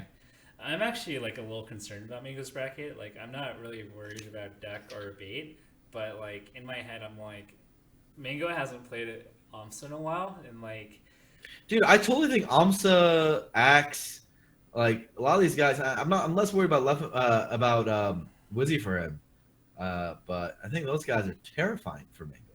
like Um, they haven't played it in a while, and just like I just kind of like I don't know how to instill it in Mango. Like I feel like no amount of me talking to him saying like, hey, like you have to respect like his punish game and respect his like parry, like is gonna like come to him until he goes like 0-2, and then he's gonna have to win 3 games in a row. it should be said though, by the way, that we're kind of overlooking Leffen, for example. Oh, he won a Dragon Ball tournament. He did win a Dragon Ball tournament. Maybe he can juggle both games. Like maybe we're overlooking him. Maybe he'll get the finals. It's totally possible. Zane's gonna beat him. You think Zane's gonna be that fat and then he'll be Leffen? Is what you're saying? Yeah. That... And then Zane is gonna go up like 2-1 on Mango, and then Mango's gonna close the set and get the $100. So maybe Amsa will play Zane and then it'll be HBox Amsa winners finals. It's totally a thing. That's actually very possible. Yeah. So hot takes. Do you agree with my assessment now that the two most likely grand finals are HBox Mango and HBox Axe? I'm a little hesitant to say that, just given how poorly like Axe played last week. And a lot of people, or 2 weeks ago, like people are saying, yeah, like Wizzy SDI'd like better, and that's why Axe can combo. I was like, yeah, maybe, but like Axe didn't execute very well at all, like on stuff that are gimmies, and I'm not sure how that affects him. We talked about like high and low Axe seasons where like Axe does really well, and then like there's months where he doesn't do very well. So, like, I don't know what kind of Axe we're getting. So agree or disagree? Are those the two most likely finals? I don't think Axe Hungrybox is the second likely finals. What's the second most likely?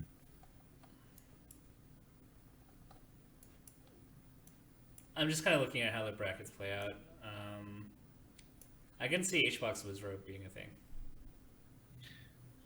Where Mango loses someone else. It's pretty funny that there's like 3 top 6 players, and we both think that like the second most likely outcome is to have a non-top 6. Well, I think the contingency here is that we're not firm believers in Leffen, right? Or else there'd be 3 combinations between the 3, right?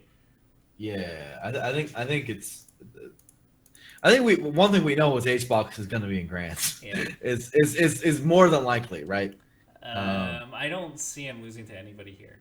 Like the cool part would be if Wizzy somehow beat Axe again, and then Wizzy beat Hungrybox. That'd be like the cool scenario. That would be cool. What if Crush beats Johnny and then Crush beats HBox? That's not happening. Yeah, it's not happening. But I'm saying, on a hypothetical level, it is. See that. When you like are dreaming and you're in sleep world, and then something so ridiculously comes up that you somehow register in your head that this is not a dream, and then this is a dream, and then you wake up. Has that ever happened to you? I don't really remember my dreams very often. Okay, I've been in dreams where it's like so unrealistic that I kind of realize in the dream that this is so unrealistic that it is a dream, and then I wake up. Crush being Hungrybox is one of those scenarios where I'd wake up immediately and say that's not possible, even in a dream. Yeah, it's impossible. So good point. So I'm just looking for ways HBox could lose, and I guess Wizzy beating Axe and therefore beating HBox potentially is his most likely way of dropping. Unless Leffen and Mango we lose that winners finals, but like he's pretty much guaranteed winners finals, I think. Yeah. The crazy thing here is that the non-gods have what's the prize pot here? $5,000 prize pot, give or take, if it's a $10 entry and 500 entrants. There's I think ESA put a little money. They put $1,000 in, which is not that much. No, so $6,000. Okay. So the people who are playing for summit spots have debatably when you compare it to the first place prize, which is probably $2,000 to $3,000, like getting a summit spot's worth like 5 to 7 times that amount. Yeah. So hopefully no one colludes. That would suck. No, or I'm just saying that the non-gods have way more at stake than the people who qualified for summit. Yeah. Which is kind of interesting. We hypothesized that Wizrobe and Axe were going to be the 2 kind of like people that were going to make it in, and they were. So SFAT's going to have to scrape. Yeah, honestly, we might be looking past guys like SFAT, Zane, whatever. Like, what if they make a deep run? Like Zane could theoretically beat Zach, beat SFAT, beat Leffen, beat Mango, and he could be a winners finals. It's totally a thing. It could be a thing. And then Crush could beat SUJ, and then it'd be the winner of like Crush Amsa pretty much to get in, if we assume that Amsa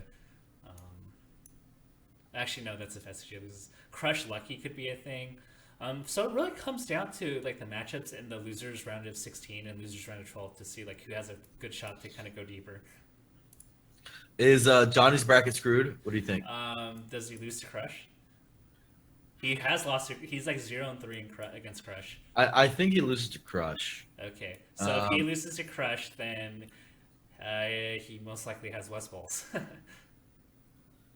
Yeah, he's got a pretty. John's got a rough go at it. So he needs to be Crush, or SUD needs to beat Crush, and then he gets like Lucky or Duck or Swedish, which is way easier for him. And then he loses to Axe.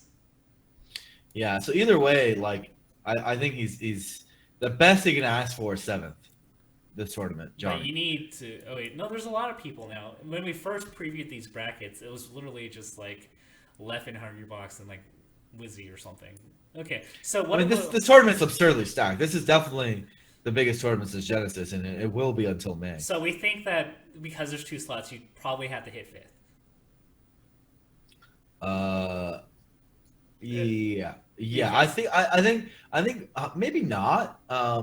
Okay, so who are the people who have slots? Explain to the fans at home how the slots work. Okay. So we have. So Summit now invites 8 players, the top 8 who they deem are the best players before Summit, and then 2 players who did not get an invite, who placed the best at Full Bloom will get slots. Now, given that, Hungrybox, Wizrobe, Axe, Leffen, SFAT, and Mango have already qualified, so that puts 6 players in contention. So at the absolute worst scenario, where let's say all 6 of them fill in the top 6, then at worst, you have to, or at best case scenario, if you're looking for a spot, is that you could finish 7th and potentially make it in. Yeah, they'd have to all. SFAT did not qualify. I'm sorry. Yeah, SFAT did it. I think you missed Plup, right? Plup. Okay, so there's 5 people that qualified.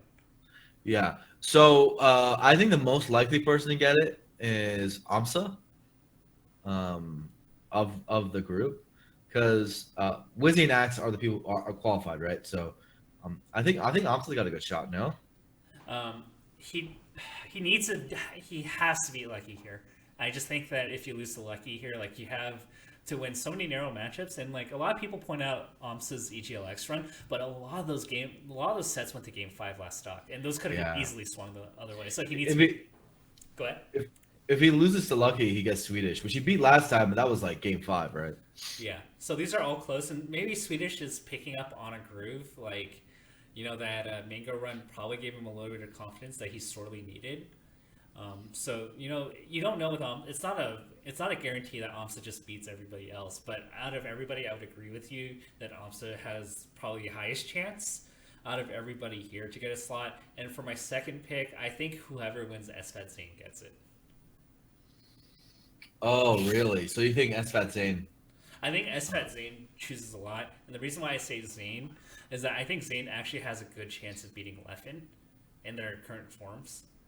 And Leffen might take this as like a kind of semi-joking tournament. It's like, oh yeah, like I went to Wednesday night fights, I got tired, but at least I won a Dragon Ball tournament and I'm campaigning for the Dragon Ball Summit.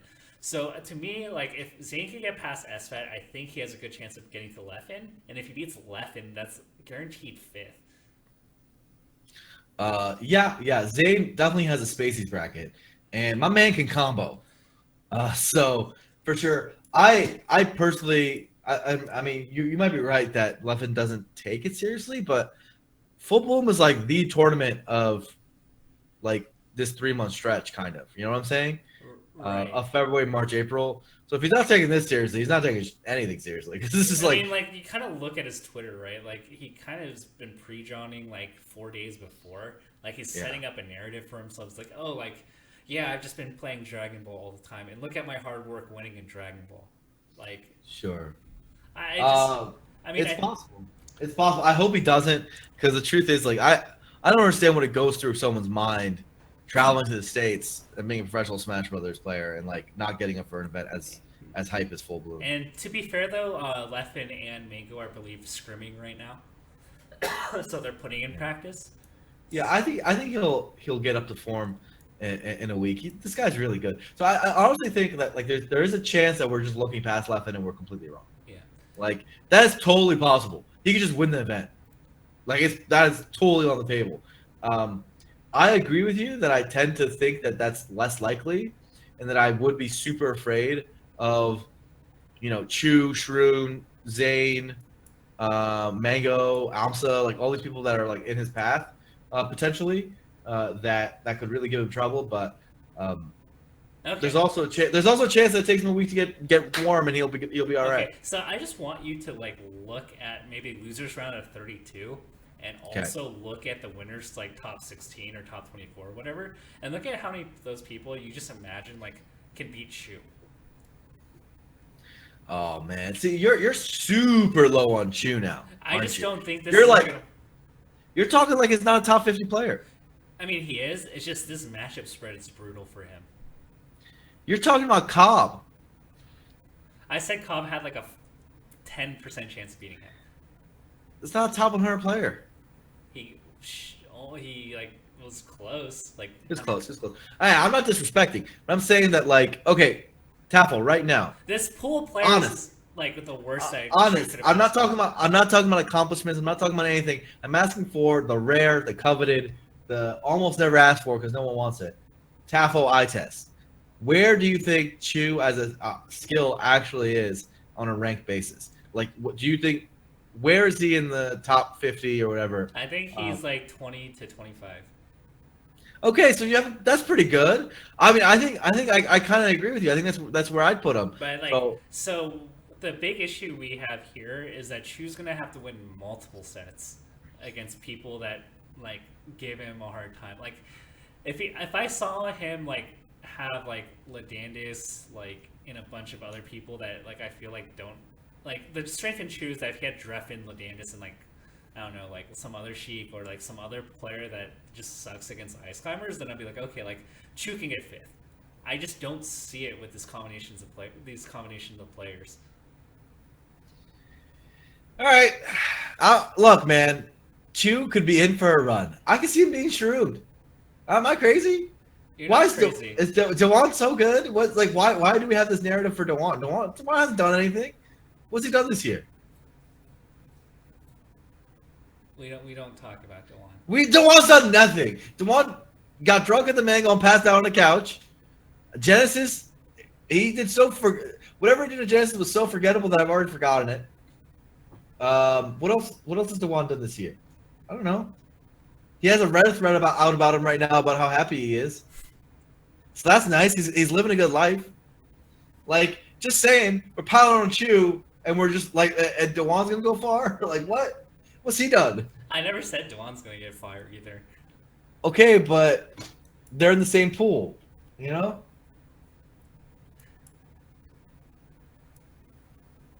Like if Chu had like What if Dewan loses the Cobb? You're not talking about how Dewan could lose the Cobb? No, he's not losing the Cobb.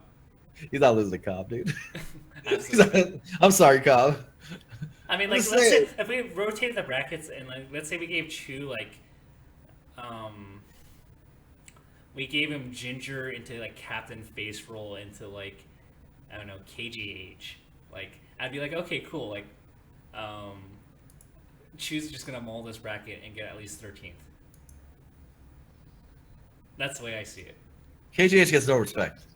I think Kalindi's actually like in the low 20s right now. Kalindi's godlike, man. I think Kalindi's Kalindi's been great. Kalindi's definitely stepped it up. Kalindi's great, man. He gets no respect. No respect out here, Kalindi. Kalindi, right now, Tafo's words, if you do some inference, if you do some anyway logic, is worse than Cobb. No, it's just matchups. All right. I know what you're talking about. I'm kidding. And I don't want to get... Cobb is actually really good. He's one of those people that you got to have the eye on right now. You know what I'm like really excited for? I'm actually... we haven't talked about this yet, but Nun versus Wizro. Nun and Wizzy. Ooh, good set. Unless like, Nun loses to Cyrox. Ooh, Nun might lose to Cyrox. In fact, is he losing to Cyrox? Dog, he can lose to Michael. Is that Michael 41 trillion? If it is, that's a cruel bracket, man. Dude, Michael. Wait, no, this is definitely not Michael. Why the hell is he seated so low? Is that just regular ass Michael? Is that just the homie Michael? I don't know which Michael this is. if that's the dude, Michael, 41 trillion. You got to put your numbers on your tag so we don't have these questions. Like, because if that's not him, why is Michael getting the seating? Why is regular? This is like, isn't this regular Michael? If only Smash.gg had player profiles, so I knew who this was. Okay, it is the Michael. Oh, okay, so it's actual So Michael like number. while like Michael is playing against None, S2J plays the Swooper. Like what? Uh, yeah. So none. I don't know. Anyway, so Michael, you think? What do you think? Michael versus none. Is it possible? Is there a chance? I think there's a world where Michael lames him so hard that None just tilts and like SDs randomly like 2 times a game. What about Cyrox versus Drunk Sloth? I think Cyrox is way too clean. Although it's always Ice Climber, so there's always that outside chance. But I just don't see Cyrox losing that. He might get hit with the drunken jujitsu, man. He might get hit with the drunken master. You never know. You never know with Ice Climbers, man. You just literally never know. So I'm not putting him past them. I think you're right that none Cyrox is one to watch if it happens. But Michael 41 numbers is insanely good. I think he's. I don't know if you caught the VODs for the National Arcadian. The guy dominated. Like it's not. That's not a joke. He's really good. I don't disagree with you, man. My man's good. Who's this 20GX Gorilla? He replaced Kells apparently in the seating, but like I don't know like what they're doing with. They seated him high, so it's like I think a bait plays Mango, and then a bait makes his bracket. Anyway, I digress. So what are your picks? So I pick. I mean, I think if I were to make a gun-to-head pick, I would say Zayn and Amsa are my 2 picks, given this bracket. Who makes it in? Yeah. I like Amsa and ooh. Dude, I think it'll be Amsa and Johnny, and John will get 7th. You're a believer in Johnny, so Johnny loses to Axe. I think yeah, Johnny gets 7th and loses to Axe. Is right. It could be. Uh, no, yeah. I like that. Amsa and Johnny get 7th. Johnny gets through 7th is my prediction. Okay. So, So there you guys have it. yeah. Yeah, can Johnny get in through qualification one time? Like he's gonna when he gets in the voting process, he auto gets in just because he's Johnny. So can we just skip the formality, give other people a chance? How much money has Johnny raised for Summit? Can we make a stat for that? It's probably like $70,000. Minimum, dude. I hate the narrative that Johnny goes like 2-0-2 at like he's only gone like he's like won some rounds. Like I think it would be good for everyone if Johnny just got in, just because we know he's gonna get in. Because who doesn't love Johnny? Like Dude, it's what? one of those things Okay, where it's like let's just get it out of the way now, so that we make the voting phase more honest. What odds do you give Amsa of not getting? Like, how much would I? What kind of like generous odds would I have to give you to make it so for you to bet against Amsa making it into the Summit period? No, I think Amsa not getting in is total. Dude, he's from Japan, man. Don't international people. It's always a gamble if they get in. Uh, I know he's got a humongous fan base, but let's not pretend like him getting in last time wasn't crazy close. oh yeah, that was the whole. Amsa's gonna make it in anyway, and then Yeah, no, Amsa has no like real reason behind him that could coalesce and make a ton of big spear bombs. Like he has to go off of like the overall big picture, everyone loving him, and sometimes that doesn't pull through. So no, I don't think he's guaranteed at all. that's fair. Some voting is ruthless, as Sunny Moon Man says in the chat. It's very ruthless. Alrighty. Okay, so Summit format that leads into our next topic. what do you want to talk about that? Can you expand on what you thought that topic needed to be said? Okay, so did you see the format of it? They're doing different group stage stuff, right? Okay, so I guess first off, we'll talk about the voting changes. I think they said that people who get into the voting phase where you're getting money or you're raising money in revenue, like they're going to do a percent share so that if you don't make it in, it doesn't feel like complete garbage.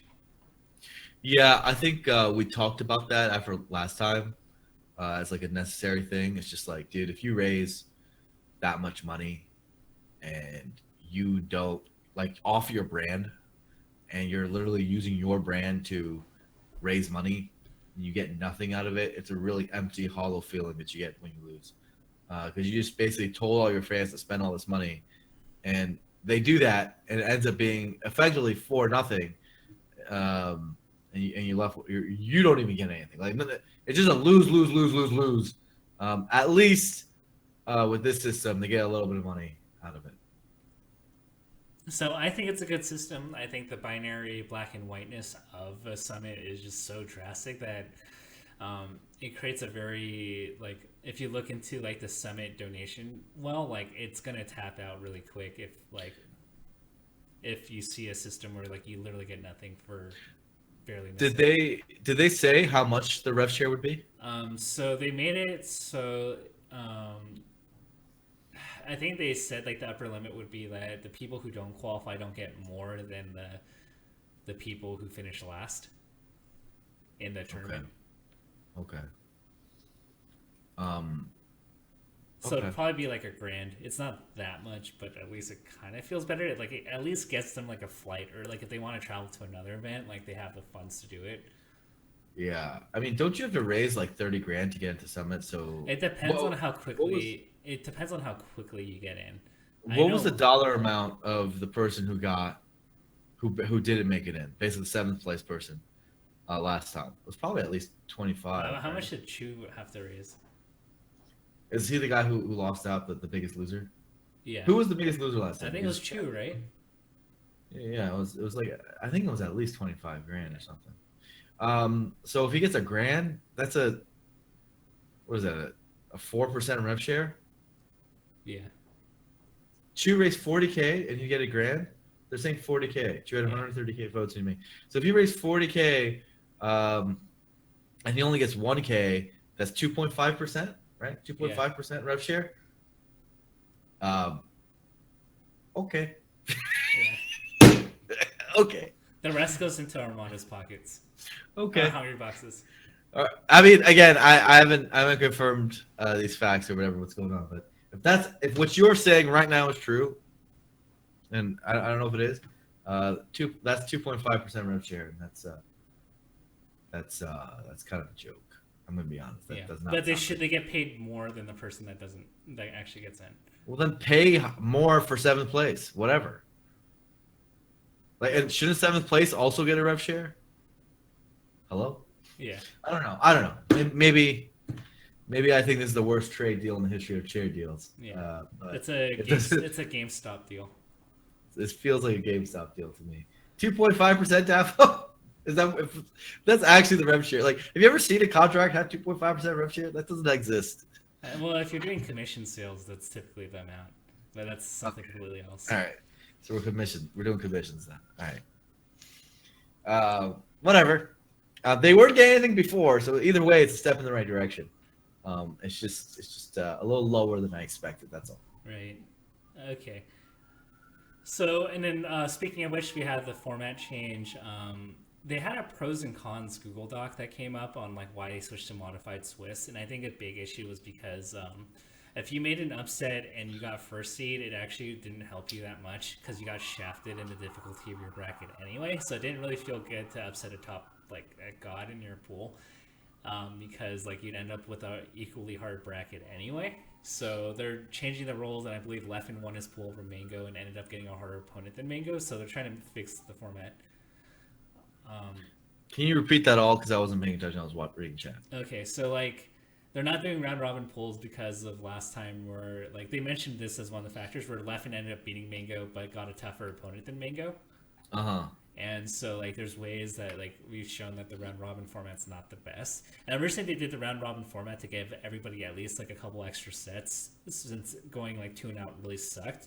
And so what they're doing is a modified Swiss system, which I think is what CS:GO does, where you're not. I think you have up to 5 rounds, But if you go 3-0, you already qualify into the winners bracket, so you don't have to play rounds 4 and 5 out. And if you go 0 Okay. and 3, Okay, so it's a CS:GO system. yeah, It's Swiss. Okay. yeah. And then if you go 0 and 3, you're already like out. Okay, Yeah. that makes sense.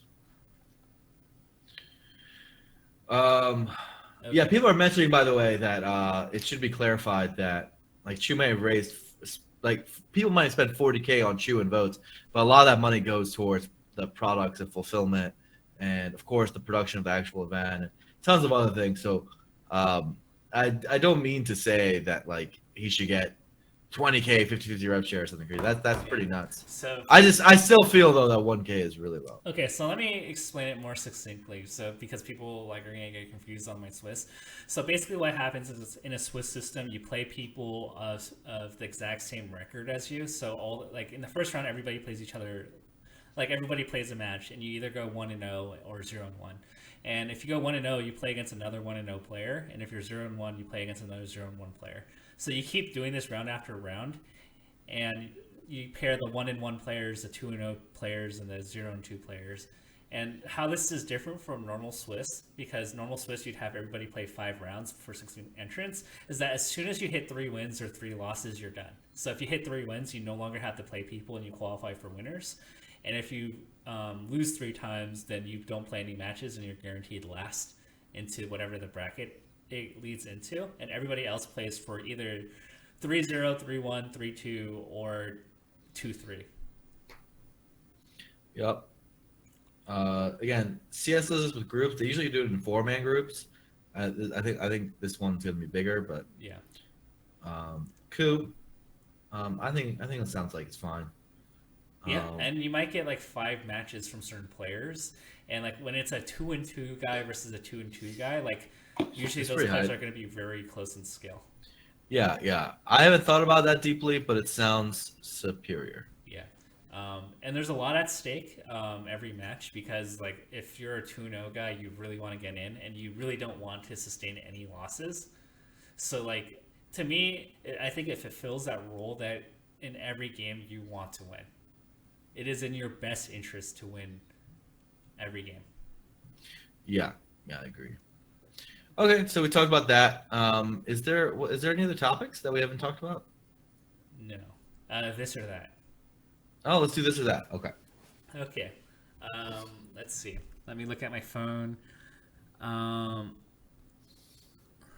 let's see. So on this or that, we always talk about topics that I'm actually gonna have type a little bit so I can get to my tweet. We talk about different comparisons and what we believe is going to be the better of the two. So this or that, a sample question would be at the end of the year, who do we think will do better, Crush or Zane? Would be a good example of this. So this or that, number 1, this is probably going to go a little bit one-sided. Mango or Leffen at full bloom? Who's going to finish farther? Mango. You don't think Leffen has a chance? No, I think Leffen has a chance. It's just a very straightforward question. If I had to pick, I'd say I'd pick Mango. Okay, well, that kills that discussion. I got an interesting one for you, and I think You also think Mango? I think it's Mango. Okay, end of discussion. Sometimes Jat and Kobe they just go that and they end the discussion and move on to the next one. Zane's punish game or Mewtwo King's punish game?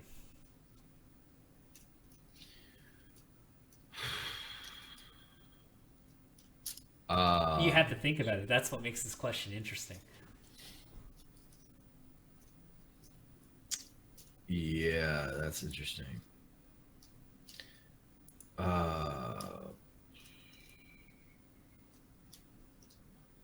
So I think it depends on characters. They answer the question, for sure. Jeez. Like if you're talking about chain grabbing, I think Mitching's better. Is he though? Yeah, I think he's better. He can't pivot at 20. He can't pivot at 20, but most people don't punish him for it. And I think he did a percentage base of like Michigan in that respect, he'd do better. I think edge guarding Michigan's better. That's really, really important. Michigan gets them more consistently. And he also does better on his reads on edge guarding. Oh, dude, I Mutaking does think not miss a side B from like a spacey. I think tech chasing and air combos and like knowing how to extend those into finishers, Zane is much better, um, for sure. Zane has a better mastery over Mars like intricate hitboxes, and he still has a lot of room to grow on that because Mars is so dope and complex. Um, yeah, I think that's like a general sphere, but it's also like a lot of character specific stuff. I'd say. Um, so it's pretty close as the honest answer. But I think you have to categorize it a little bit. Okay. Offhand, I'll say Mutaking, but I think Zane is getting really close. And overall, like I think Zane's tech skill is actually better than Mutaking's in terms of like executing the harder stuff, and not just the pivots, but just general movement. Like if I were to bet on Mutaking landing it or Zane, like I'm more inclined to say Zane. But I do agree that I think Mutaking knows a little more situations a little bit better. And despite the fact that Mutaking can't really pivot grab on FD for some reason, even though it's been like 10 years, like since he's played Marth, like I think Mean King's overall a better Punisher, but I think the fact that Zane's even in this conversation makes it really interesting. Yeah, yeah. I do think that if you're gonna have to answer the question, the answer is still Mew King, mostly because of edge guarding. Yeah. Mew King is a significantly better edge guarder by like a very significant margin. So he gets stocks more often. Um, Zane will get you to 120 better than Mew King will. But Mew King will finish the stock better. Um, So Azel from NorCal or Franz from SoCal. We had an interesting Arcadian versus Arcadian kind of thing with um, Santiago and Ladandis a while back. But we have one upcoming player from SoCal that's putting in results pretty well at Genesis, and we have Azel, the winner of the NorCal Arcadian. I think both players are really awesome and good players to watch out for. Um, if I had to pick one, I'd probably pick Azel. Um, I really just like how it moves, man. I think he's really good. But I think it's super duper close, and both guys, honestly, like the sky's the limit for them. Like it's they're amazing. I'm gonna have to go with France, but like I think it's just because of the SoCal bias. But like I think France plays with such confidence, and don't get me wrong, Azil does too. But like I think France's like reads on like reading movement with his aerials and stuff is just so solid, and I just think like he played like I think Shroom puts it so well. Like Shroom said, like this reminds me of a younger me when I used to play Doc, and like there's so many Mhm. things that I believe as Franz does right with Doc that like I'm really impressed with. France is super sick. I almost regret not picking the SoCal pick there, but I think I like the fact that we both pick different people because I just love both of them. I love watching their games. They're great. Um, Army or Diskid Boogie? Who's better right now? Yeah. This hasn't really been going to tournaments, Yeah, right? but just Kid Boogie, Um, was in the 20s. I think this is better. Still, I don't think Army is a top 20 player, top 30 player. Do not think that. Um, But to be fair, Army came off last weekend beating both Lucky and SGJ. yeah, no, for sure. Army's great, but I don't think he's a top 20, top 30 player. But And I SFET think might, or go ahead. Diz peak Diz was definitely was. And I don't know if Diz is like that right now, but I still like Rusty Diz a little more. So You still like Rusty Diz?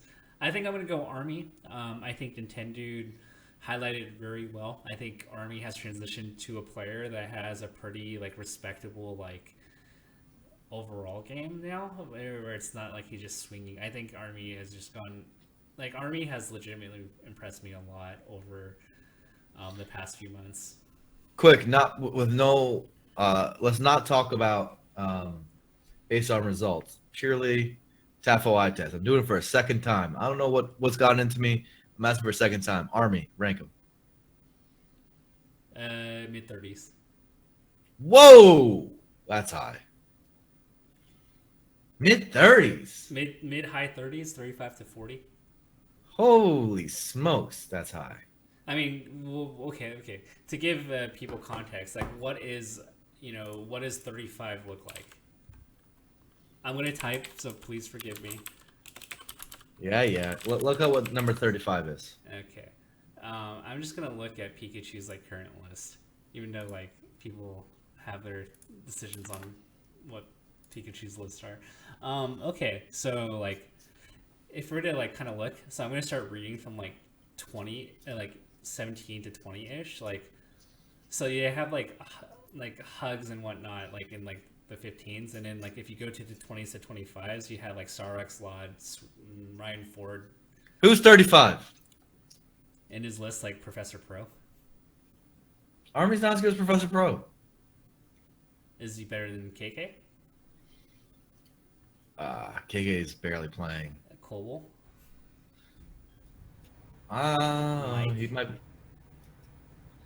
Yeah. Oh man. Are you trying to convince me right now? Ooh. Slocks, Smuckers, Ginger, Hacks, like these are the people roughly in that range. I thought. Okay. Dang. Army moving up in the world. Okay, so it's a little bit on the high end, I admit. Like, I mean, like, is he worse than 50? Like, at 50, you get like Prince of Boo, Rishi, Amsa, the. All right, Taffel, you got me. You made your point. Let's do the next one. So it's close. Like, I agree with you, Taffel. yeah. Don't rub it in. All right. I think a lot of people, not to just rub it in for you, but if I initially said Army's like 35 to 40, they would be like, whoa, that's crazy. But then when you actually put like context to like who's roughly at that range, it actually doesn't sound completely like unreasonable. He's pretty good. What can you say? So he's hard. Oh wow. Okay. All right. Army. Hey man, the key to being good at melee is to name yourself after like a military group. Armada, Army. Someone's got to come out with a name like Navy or Air Force. They're gonna be amazing. Is there a Navy? I feel like somebody's come up with a Navy bit. I don't think we got a Navy, do we? Someone's got to be battalion. We need like a platoon. Splatoon. Yeah. Splatoon. Okay. So that's 4, and I didn't really have any other substantial ones, and I don't want to drag this out. All right, for sure. You want to do Q&A? Okay, so that ends this edition or this or that. And it was kind of funny because people didn't understand how to give me questions, so they gave me like just questions that didn't have 2 choices to them. Oh, dude, I saw the thread. My case was the worst. Dude, he gave me 4 questions that literally did not follow the format, man. And then you kept on telling him, and he just kept on doing it. Yeah. Oh, never trust my case. Never trust my case. Yeah. All right, give us questions. Let's do questions. See, this is the part where you can give questions. This or that is this or that. You know what I'm saying? It's very strict.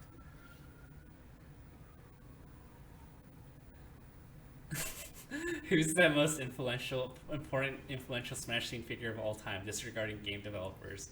Number 1, Blur. Number 2, Gimmer. 3 Mango, 4 Sandbox, 5 Scar, 6 Ken, 7 Armada, 8 Homo Waffles of Phil.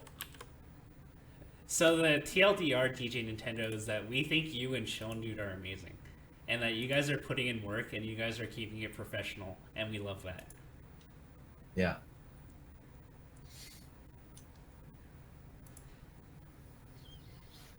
Good stuff. Dog, I can't wait till the next documentary. Please say I'm on my knees. Yeah.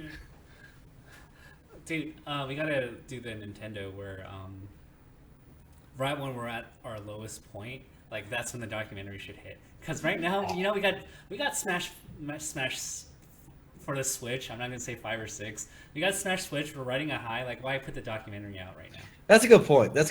We gotta save it. We gotta save it for the right moment. Or do you think there's like an exponential build up here that like we multiply off the momentum of each other, and it just explodes into like a multiplier? I don't know. What would you do? Do you save your load, or do you let it all go? Oh, geez, Safa. All right, okay, all right. It's gotta lay into the night. So you would let go of your entire load. You gotta let it go. That's what we did in 2013. It was a good strat. It was an amazing strat. What a good strat, dude! If we do the same thing with Smash Switch plus a new dock, that's a good load. It is an amazing load. You know, you gotta take it. All right. Well, some people asked some questions earlier today, and to be fair, I'll honor it as long as it starts today. And it's actually a question that Blur can answer. Any idea on how to expand our local scene brand and how we can stand out in SoCal? To be honest, I feel it's too niche for anything attempting to be greater, and stuff like commentary, I feel like no one cares. In fact, why stream at all beyond capturing the occasional high level talent? Which tournament series is this? I know they're anonymous. Well, how am I supposed to help you? Um, so I think the ecosystem has made it really hard for premier locals. So I kind of understand your point. Like you're like, hey, I want to grow, but like, whenever we try to do something larger, premier local style, it doesn't stick because the top players don't show up consistently, and that makes it really difficult. So I think that's absolutely true. It's like why stream feels like there's not that many people watching. What's the point? And I think that's also a valid point. I think one thing we've struggled as a community for a long time with is like how to make good weekday content and how to make that successful. You see Overwatch League succeeding, and honestly, it's largely because no one else is competing with them. Like they're just swallowing up. Like right now, it's Thursday and Overwatch League is on, Oh, right? they said UCI locals. Okay. Okay, Okay. UCI locals. Okay. Um, and Overwatch League is going like 140, 145 on a weekday because no other esports competing with them really much. I think there was like one Riot Academy game like for LCS today. That's like it. So that's like an amazing opportunity that most esports aren't looking into is how to get really good on weekdays and getting good at it. So I totally think there's opportunity there to expand. It's just extremely hard to build the storyline right. Um, Things I would use as examples for weekdays is actually from the FGC with NLBC and Wednesday Night Fights. And the primary way they did do that was through their stream. And that really helped grow those brands and become something more. I always recommend a strat that the Oxy Boys used back in the day, which is to actually piggyback off other brands to expand yourself.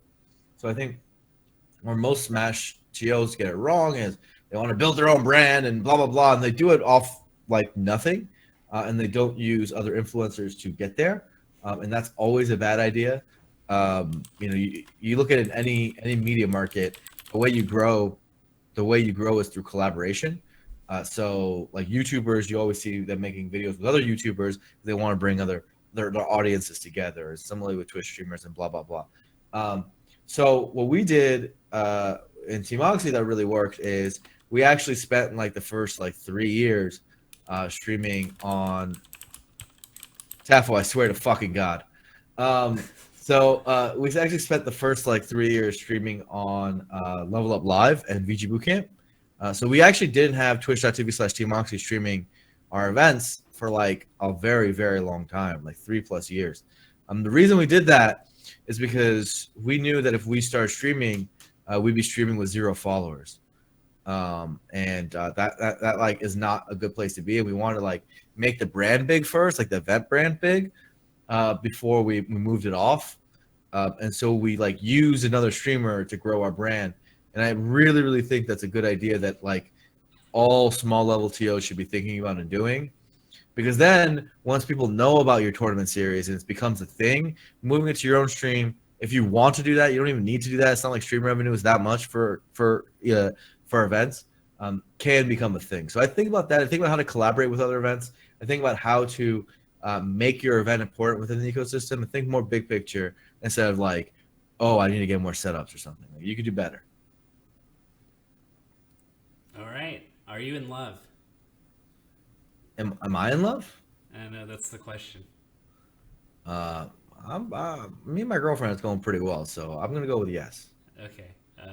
Yeah, same here. Does Mango have a chance of making the getting invited to the tournament? Probably not. I don't know. Probably not. Mango getting invited to what tournament? The E3 event. I think Mango has zero chance. Yeah, same here. Yeah, and that's all right. If I'm ever at a tournament where you're commentating, can I read you TAFO stats and bracket during your block?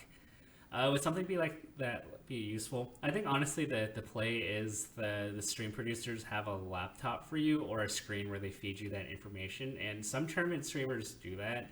where they give you like a heads up of who's playing next and where they are in bracket and some notes, which I think that's like the best system. So if there's a shared Google Doc where you can give that information and it's like really simple and concise, that'd be the best scenario for us. Faux show. All right. Do you think Smash needs to have these salty sweet sets like we did when Smash was growing exponentially? You cut off. Can you repeat that? What do you think about salty sweets? Do we need them? I think long form sets, like you said in your video, have a lot of potential. Um, I think like coming up with creative ways to either incentivize them or make them a thing is more important. I think most people focus on like, hey, do we have the money to do them? Blah blah blah. I don't forget about that aspect. Like, how do we consistently make them happen? And how do we make people, the top players, excited to do them? Is really what I'm concerned about. Whether that's like through title belts, through summit style voting for particular matchups, or through any other system. The thing that I think we've all been looking for is how to not automate them, but to like make it so that these things can be regular and not something that we have to kind of pull out of our bums every time we want to do them. And I think that's really what's missing. Yeah. There have recently been rumors about Smash 5 having a classic mode that plays like Melee. Would that work? It's so speculative that like I don't even like know what to think. Would it replace Melee? Probably not, which is kind of probably what this question's probably like leading into. So it'd probably be nothing more than a side event if it actually were a thing. It's saying if Smash Switch had Melee, you cut out a few times, so I couldn't hear you. Oh, really? If there's like, so supposedly there's rumors about Smash 5 having a classic mode, like Melee, like how it, like, would this work for us? I still didn't get it, but I'm going to say no. Okay. Wait, you can't hear me at all? No, I just like you cut out during like very important moments of it. Okay. But let's just keep going. Should HBox, why is it shit? Should HBox play with the villain brand more?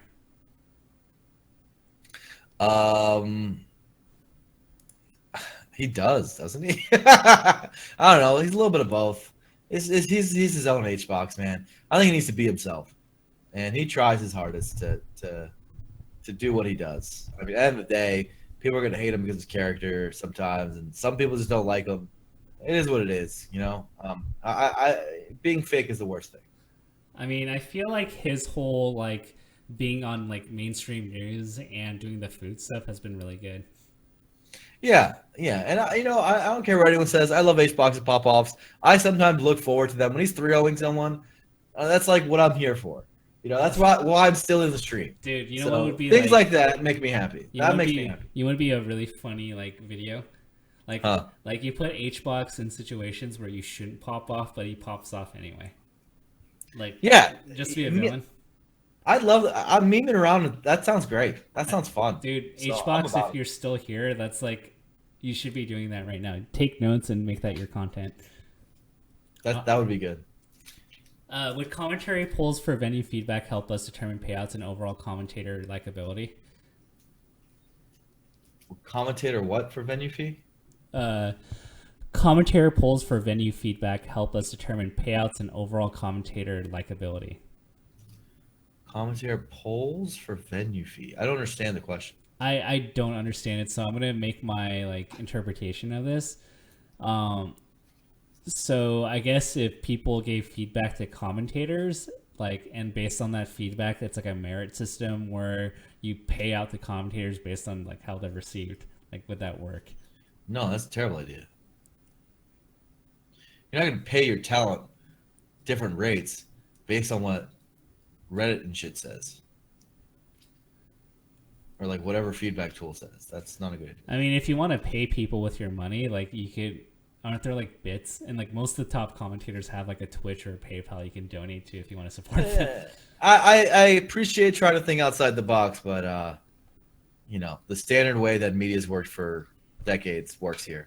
You pay someone a rate for their appearance and for being talented. I think that part works. That's not our problem right now. Our problem is that, the work, like all the things I explained about before. Which top player has the best matchup against Perfect Cell, aka Hungrybox, right now? Plup Gohan. Is it Plup? Is it actually Plup? I don't think it's Plup. Who else has a better chance? I think left him when he was on his stuff, probably maybe. But like right now, Mango? Mango's lost the last 5 sets to $100. Oh, jeez. What are you doing, Daffo? Armada's lost like the last 5 sets against $100. Ah! And then the Fire Nation attacked.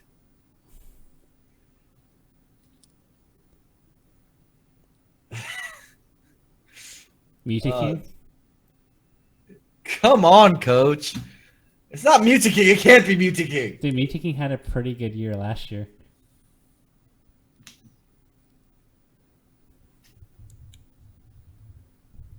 So Okay. I think the big issue here is that Hungrybox wants to beat Leffen so much that he's going to put in extra effort that like it's actually a little bit like he gets enraged mode like super try hard Hungrybox now. All right. I'm gonna give it to just to answer the question. I'll say Leffens. Okay, I'm gonna I'm gonna go with Mango. Let's just ignore data and just pick it. I'm gonna go with Mango. Yeah. How about that? Okay. Do you think 2018 will be the year that Armada gets legitimately upset by a non-top 6 player? Oh, so because we're adding Plup in, it counts. Yeah, dude, I think Wizzy's going to beat him eventually. I think it's just going to happen eventually. Well, if Armada doesn't attend anything, then what can we do? That's the big thing. Armada's going to be attending way less, I think. Yeah. In general, he doesn't attend that much as it is. So, that's a good point. But if Wizzy's going to do it, I think Wizzy's going to do it this year, personally. Watch it be like the other scenario where like Wizzy after going like 2-3 or like going to game 5, like he goes like 0-3 and 1-3 for like the next like 6 sets, and then he goes like 2-3 to give the fans hope again. That's like the perfect draw. So yeah. I think if Armada goes to enough events and if Wizzy gets like 2 or 3 cracks at it this year, I think he'll do it. I don't think he will in the next 5 sets. What? All right. Well, that's my answer. Luna or none at the end of the year. Who's better right now? By the end of the year. I'm gonna go none. I think I don't know. I'm just not in a mood right now. Zane's the hot stuff right now. The moon brand value has dropped considerably. Yeah. So no, none, because like honestly, that guy's crazy, man. You never know what you're gonna get from him, but at the same time, it's a beautiful thing. So, I think if I'm gonna go with that, I'm gonna go with none, because I think none will probably end around like 19, 18, somewhere on the rankings, probably at the end of the year, right? Like I have a feeling Moon's gonna end worse. If the Moon spends, or if La Luna keeps spending time in Mexico and not practicing, like I have to give this to none by default. I know La Luna has the potential to be like a top 15 player, but he's not putting in the effort, so that's kind of like the issue. Even DJ says it. DJ's in the chat. He says too much time in Mexico. That's the bottom line. Damn, somebody's got to set him straight. Yeah. How good are we at saying no? No to what? I don't know. Anyway, next question. We're not answering that. I know you already did this or that, but Moki or Cal at the end of the year? Ooh. Didn't Cal pull out some wins recently? I'm going to go with Cal. I think Cal's better at the eye test, right? But Moki beat Shu. I know Moki's godlike. Don't get me wrong. Or if you're a hipster, you would mention RK here. Dude, ooh. I'm going to... Moki's pretty good, man. I don't know. You know what? I'm still gonna say Cal for the eye test. All right. Every time I watch Cal, I get impressed. I'm typing because somebody subbed. Thanks Q Love Melee for the sub. Supporting Blur indirectly by subbing and supporting me directly by giving me money. Yep. What do you think it'll take for top American players to travel out to Europe for tournaments? Good tournaments.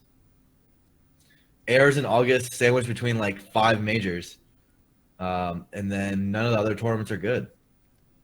So Darn. that's pretty much it. The TOs need to step up. Okay. You know more about that than me, so I'm just going to move on. Do you think there exists some undiscovered product or service that can actually be successfully advertised to Smashers, or are we just unmonetizable hobby? Unmonetizable. We're like the best monetized esport by like a long margin. Our players spend a ton of money per month. On What are you what? talking? Tournaments, controllers, like tons of stuff, like apparel. Like you walk around a Smash venue, everyone's got some Smash shirt or something on, and they're not on our apparel aren't even that cool. Yeah, I'm gonna be real. It's not like they're that good. We have like little baby logo and then just a regular hoodie, and that stuff sells, dude. Um, people go to like 4, 5, 6 tournaments a month. Like I know the average is something like 2.5 a month.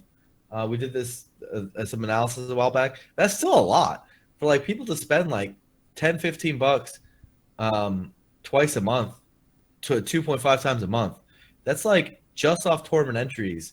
They're paying like close to $30, um, every month. That's amazing. That's crazy. That's crazy that many people do that. And they sub. Look at our subs. Like we are with our viewership, we have that many subscribers. That's not normal. What we do is not normal in that respect. Similarly, our bits numbers are higher than average. So like tons, and then whether through merch or whatever. Do you think on Smash GG other communities are buying stuff on their merch stores, like in comparison? Because they're not. There's other games on those stores. You think the Street Fighter community is buying stuff? You think Compendium's working on the other scenes? What do you think Smash Summit voting is? No, Smashers. I know everyone likes to make poverty jokes about Smashers, but Smashers spend money more than like any other scene. That's like one of our best advantages and one of the things we do best. You know what they also do a really good job of? What's up? Subbing to Tafo. Uh, I was actually yeah. hoping that this would catalyze like a sub train. Like, So Practical CS is saying that we have no reach. I'm like, I don't disagree with you that like we don't have as many people as those other games, but the people we do have are highly monetized. We just need more people is the thing, right? So those other games do not have people spending that kind of money. That's just a fact. So keep in mind, we're just like a little traveling caravan of whales is the way I look at it. There's almost every Smasher spends hundreds of dollars on Smash every year, right? Thousands of dollars on Smash every year. That's like a thing. Like, do not underestimate that. oh, sick! I got bits. Thank you, Oscar. Um, when will commentators start studying before pools? Nothing frustrates me more than round one pool commentators at majors not knowing the players projected to make it out of their pools. Dog, I'm trying to make them show up first. Yeah, I think that works. Can we make them show up first before we make them study? Alrighty. Place your bets. Do you think Wizzy and Axe was a fluke at EGLX, or did Wizzy solve the puzzle? I know he was working with people like Sleepy K and such on it, and he showed some new ideas. So, side note, I believe Sleepy K is Wizzy's analyst. Sleepy K does an amazing stream at like 1 a.m. at night if you're ever up. But I will say, yes, fluke. It didn't seem like Axe is playing a well as whole. Omsa made a comment about that being his roommate. It's just one set that Axe lost. Like, Axe has had like years of history of like winning against Falcon, so like I would still give it to Axe. Me too. If I do the paid coaching with you, can I also get cooking lessons? The food you post looks good as F. Thank you so much. Yeah, we can do that. I can give you. I took cooking classes in middle school, and I've kind of carried that to where I am today. Why doesn't the Smash community have a better feedback system than Reddit comments? Post-tournament surveys or even online surveys would be really nice. We've done that for a few events.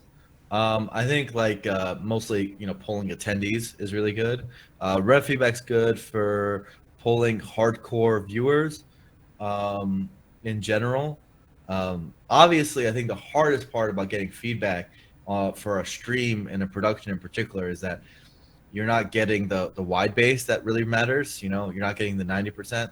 Usually, the most vocal people when providing feedback on a stream are the people care the most. So that's always difficult. But for live attendance, it's really easy. You just used to a feedback tool with the people that went, and I think more TO should do that. I know I do that a lot of my events. It's not one of those things that like you have to do, but it is a very good, nice thing to have, and sometimes you learn from it. So apparently, DJ in the chat prompted and said that he helped Wizzy with the matchup before. But still, I'm like inclined to say that one set doesn't really say anything. We've said like many times in the past that people have solved the matchup, and then we see like a year later, like even 6 months later, like it totally reversed again. Jack Dillon mentioned that for Full Bloom, they also do the survey. So yeah, events do this. Not all of them, but it's a good practice. Can we please stop splitting top 8 and switching casters? That again only happened because of laziness. Literally, some casters said, "I don't want to do it all. I'd rather just do finals," and that just became a thing. Not because anyone actually wanted it, but because casters were lazy. So, absolutely, I don't think it's a good idea. I think top 8 should just be the same casters. That's my opinion. I especially don't like the 20-minute ad break that gets put in between sometimes in the middle of our finals. It's so stupid. While they're trying to transition casters, it just sucks. I think it only works if everybody's prepared. Like, I think the big issue with that is like the casters aren't even near, and you have to find them, and it gets like very awkward. Yeah, so it's literally something that like has just become a thing that no one wanted. Yeah. And it's mostly come out of selfishness, in my opinion.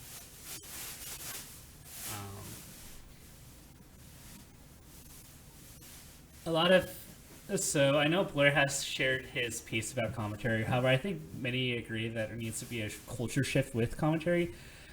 Do we think and agree that we need more esports commentary and less random banter? I hate the phrase esports commentary, by the way, because I think it comes with its own definitions, and everybody has their own ideas of like what that means. Yeah, I also think that like it's just so silly because esports is just a genre of content, right? Like to me, that's how I use the word esports.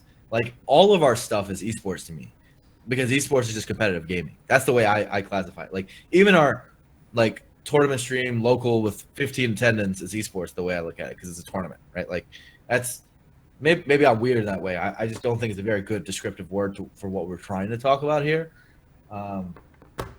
But what was the question? It was saying something about do we need more quote unquote esports commentary and less random banter? No, dude, there's so much skill to being funny and doing it right. Like, dude, the way I put it is people like to think that like analysis or whatever is the ultimate sign that you're working hard as a commentator. But comedy is really hard too. Dave Chappelle doesn't just like wing it when he goes into stand up. Maybe he does. Maybe he's that talented. But you know, in general, there's a lot of work and effort and stuff you have to do a personality-based commentary style, and there's nothing wrong with it. That stuff is awesome. In fact, I think in so many ways, like having a mix of both is like the peak of all commentary. Yeah. So absolutely. I think there's like degrees of tangents, right? There's like the Family Guy tangent where you're kind of like, well, like how does this like even like relate? Like, and there's like tangents that like help enhance like what's going on. And I think Scar does a really good job of that when he's not just randomly talking about anime for like 6 minutes straight. Yeah, I mean, I think absolutely like just knowing the balance and getting it all right. I think there's a lot of commentators that think that they're amazing just because you know they have low you know like a lot of they're doing what they think commentary is supposed to be. And maybe that's not hitting the marks for everybody, and that's why they're not getting the kind of feedback they want to, and they're kind of just confused out of it. So I for those casters, I look to see how to vary the styles because one set of approaches isn't always the answer, and learning how to be like right in the middle is really good. Yeah. That's what I always try to do. I think I do a lot of like hype and analysis and storytelling and and like a little bit of everything. I always try to do, and I think that's really the key. Maybe you don't always become the best in one aspect, but knowing how to do a little bit of everything is always Yeah, key in and commentary. like for people who are known for like quote unquote esports commentary, like to give some examples, like Tastosis and like Monte Cristo and Doa, like do go on tangents and like people love them, but yet they're classified as esports commentators. So like the buckets we're using to describe commentators is like not this. It's the categorizations like don't make any sense. Nuke the Star says I'm a solid commentator. Thank you, Nuke the Star. Nuke the Star is a legend. He's an old Brood War guy who I watched literally every video on his channel when I was younger. That guy's a fucking legend. So that actually means a lot from you, dude. Thank you so much. You're also a good commentator. Your stuff is sick. Um, which players are gonna play with Soul Dynasty? I have no idea, but it would be cool to get some big figures because that cross pollination is always great. It seems like motivation for the rest of the top six, not named Hungry Box or Plup, is lower. Agree or disagree? I'd say for the most part, if we run down the list, we'd probably agree with you. Strongly agree. Over under 4.5 top 100 MIM ranked players invited to the Invitational. If there were 16 of them, over. If there's 16, You know, honestly, I think I'm more. gonna go with under because I think it's gonna be like 4 or 3. Yeah. Well, I mean, I think like it makes sense to promote more of the Smash for Wii U guys anyway. Yeah, I mean, I have no idea, but like I could imagine me making a list of people. I'd pick like 4 melee guys, like 6 Wii U guys, and then like 6 like influencer people. You know what I'm saying? Yeah. So I could totally see that being a thing. So Is Axe nice? Like he's like one of the nicest guys I've ever met. my man has no mean bone in his body. It's actually kind of creepy. It yeah, it's like nice to the point of like, is he like one day just gonna snap and like yell at me? If he swore at me, I'd be really sad. Yeah, he doesn't swear, so Like Axe is I absurdly knew nice. I did something wrong if he yelled at me. Yeah, Is it wrong that I get annoyed at full time top players because they have so much free time? I couldn't hear you at all, Taffy. You cut out there. Are we annoyed at top? Is it wrong that this person gets annoyed at full time top players because they have so much free time? No, you're not wrong because being a Smash Top player is extraordinarily easy, and a lot of these guys don't work hard enough. That's just a fact. And they'll tell you they're exhausted, they're tired, and then they won't go to a tournament for 2 months. So I totally think you're right, and I think being a Smash Top player, there is no easier gig in esports. I have, like again, I have full visibility on how much they get paid and all this stuff. If you're talking about like a gig where in general there's some stability because like people usually like Smash is such a skill intensive game that like usually you get good, you stay good at least for a while. The teams aren't paying attention enough to Smash that like most of the time you don't get kicked, you just kind of stay on and you're not asked to do much. If you go to like 8 tournaments a year, that's like good enough. Like you don't have to do that much work and you get paid. So frankly, I agree. I don't like to say that, and I don't like it. But I think you can, especially make like particular case examples where you're talking about particular people, and you're like, damn, that person's like still getting paid effectively a full time gig, and they're not like going to events or I really feel doing much to get better. I feel like it's like you want to be paid like an esports player without putting in work like a professional. Is like the dichotomy I feel for like Smash culture. Yeah, yeah. I think Smash players for the most part just cash the check. Cashing them checks. Guys, some checks, and hey, man, I'm happy to see them do well. So those are my homies. So at the end of the day, it is what it is. Um, is there any way to count sets from the mango? I think people will use their discernment on what counts and what doesn't. Which players would we like to see play first to 10? Ooh, Michael 41,000 billion in crunch. ooh, ooh, ooh.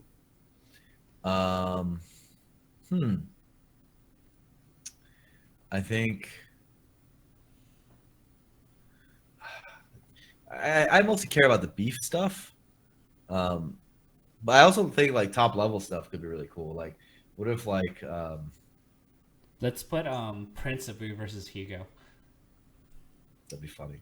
Actually, I would not want to see like potentially 19 games of that. Yeah, you got to keep that in mind. The max is 19 games. I would not want to see that. Yeah, Duck versus Hugs though. I don't care if it's 19 games. I'm in. I'm in. Strap me in, baby.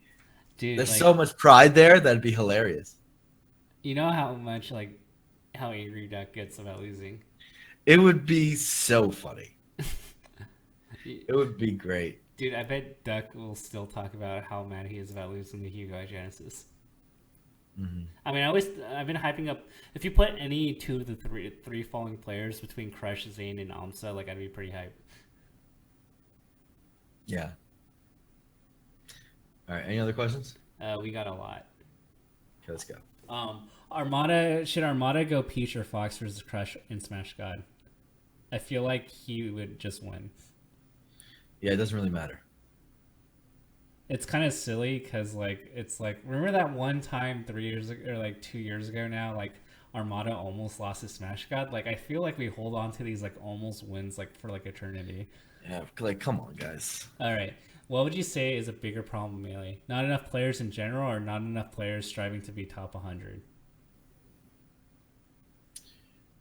They're related problems, but obviously not enough players in general. I think our base is low. Um, the other one is fixable.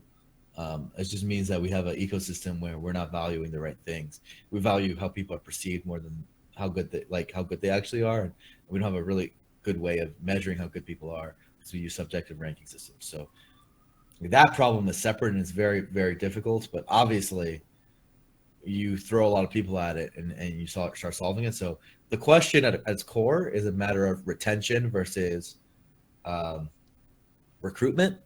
And if you ask me, what are we better at and worse at of the two? I think we are worse at recruitment than retention. However, I think we're bad at both. I don't think we're good enough at both. And I think when most people think retention, they think we're good at it because like the people who are super into Smash like stick around. But I'm talking about how many people do we keep after their first tournament? You know what I mean? And how many people do we keep after their like second tournament? Like that type of retention, and we're often not that good at that. For people that comment that Armada says a blank player is good or that they do okay in friendlies, like Armada is like super respectful of people, so like that honestly doesn't mean much in the likelihood that you would actually beat them in like tournament. Just FYI. Yeah. You talked about how getting a celebrity to play Smash would be something cool, but not that important.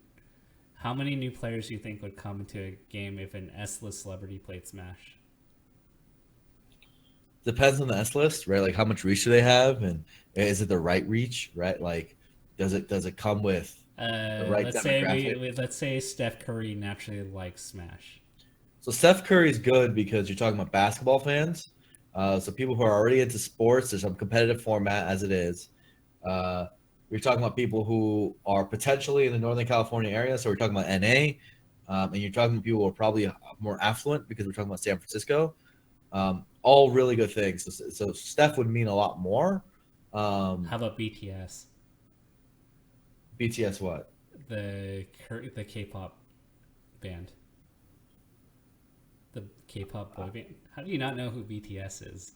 BTS. Who's BTS? I love K-pop, and I don't know who BTS is. How do you like K-pop and not know who BTS is? I walked here listening to K-pop, listening to EXO on the way here. Oh my god, they're huge. Like 100 million views. Like my Spotify has 100 million plays. I gotta listen to this. Who's BTS? The Bangtan Boys. The Bond. Okay, well I'm gonna listen to it now. So there you go. Oh my gosh. Thing with K-pop, I guarantee I've probably listened to it before. I like listen to K-pop and like it all melts together, dude. I don't know the people. I just listen to the songs. Do you know HOT? I don't think maybe dude, I honestly, I've listened to so much K-pop and I often don't know who it's from or what the song Gangnam is. Style. Yes, I know who Psy is. Okay. Come on. I know that. Give me a Okay. break. Okay, fine. I don't know, just the fact that you didn't know who BTS was is kind of alarming. Okay. All right. Moving on. Alright, anyway. I feel like 5 people in our chat know who BTS is anyway. How do you feel about the possibility of HBox becoming even better to the point where nobody can take a set for the next couple of years? Oh, let's not freak out now. Dude, like that, we've said that about Chill, so many people, and like people will eventually catch up. We said about that about Armada, like, and chill like out. we said that about Mutant King, Armada, Mango. Like it's happened to everyone, and like people Arm- catch up. Armada's dominant period was even more dominant than HBox is right now. So HBox literally just lost Genesis. Like, y'all serious right now? Yeah. That's just not how Melee works. As Lucky in the chat says. Hello, Um, Lucky, not the other Lucky for the Bob viewers. All-time favorite TAS video. 600 hours. Ooh, so Oh no, TAS that Fox video is pretty fire that came out today. that was pretty good, man. Bradstreet is amazing. Geez, speaking of favorite stuff, um, I don't know. There's the what is the TAS with like Sheik and Marth, and then like bombs come out, they like take off Battlefield's bottom. I don't know the names of these things, but that one's super good. I'm pretty sure somebody in the chat will like link us the video. Yeah. Should Europe switch to NTSC? I don't see a point right now. I think there's still not enough cross cultural encounters between the two regions to necessitate it. Um, Also, I'm not fully convinced that NTSC is the better version. So like, it feels weird to force them into that. Like, obviously, I like Mars down air, but like, there's a lot of things that Pal does that is dope in so many ways that you can't like inarguably good. Um, so um, I think it's worked. The current system we have has worked for a long time, 16 years. I haven't really seen a straight negative effect from it. It's all right. I think there might be a day where we have to make a choice between versions, but it's not today. Yeah, and I think just the backlash you get in the European scenes, which are already struggling, like you want to remove any barriers to entry, and I feel like NTSC would like increase a barrier. Um, what efforts are taken to get other hardcore gamers from other games to try Melee? Um, I think word of mouth and like bringing setups to um, mixed meetups, like, and being like door to door evangelists, like, are the best way. So like, if you look at Hearthstone, like Frodan's like one of the biggest advocates of Smash in Melee. Like he'll bring his laptop and play faster Melee with people like in person, or like Dolphin or whatever. You have Hotbit and like the Beyond the Summit guys like reaching out to the Dota people. You have people within like League of Legends like in their offices like spreading the good news of Melee. So like it comes down to getting influencers who love our game to like spread it to their communities. Yeah, that's a good answer. Do you think Smash 5 hype will bring more viewers to the Melee community like Smash 4 did? Yes, because Smash 5 will be bigger than Smash 4 ever was because it's on the Switch. How many people do you think are able to be legit coaches in respect to gameplay for top players? Probably like 20 people, 20 to 30. That's a pretty big number. I think the answer is like 5 or 6. Okay, well, let's just start naming people until we don't have answers. I mean, okay, maybe my number is really low. I don't know. Cactuar can do it. Drug Fox, Dark Fox can do it. PP. PP if he applied himself, but I'm not gonna put him on the list.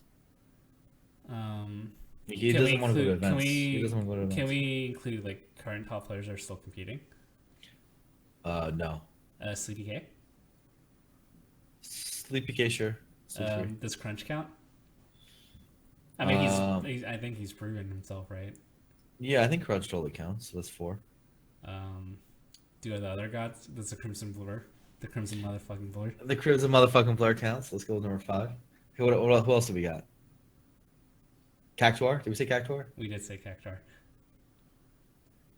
The question is, how many legit coaches do we have in respect to gameplay for top players? Would Rishi and Rishi and Lot are I actually really mean, we're good. literally just picking top players right now. Yeah, Rishi and Lot are good.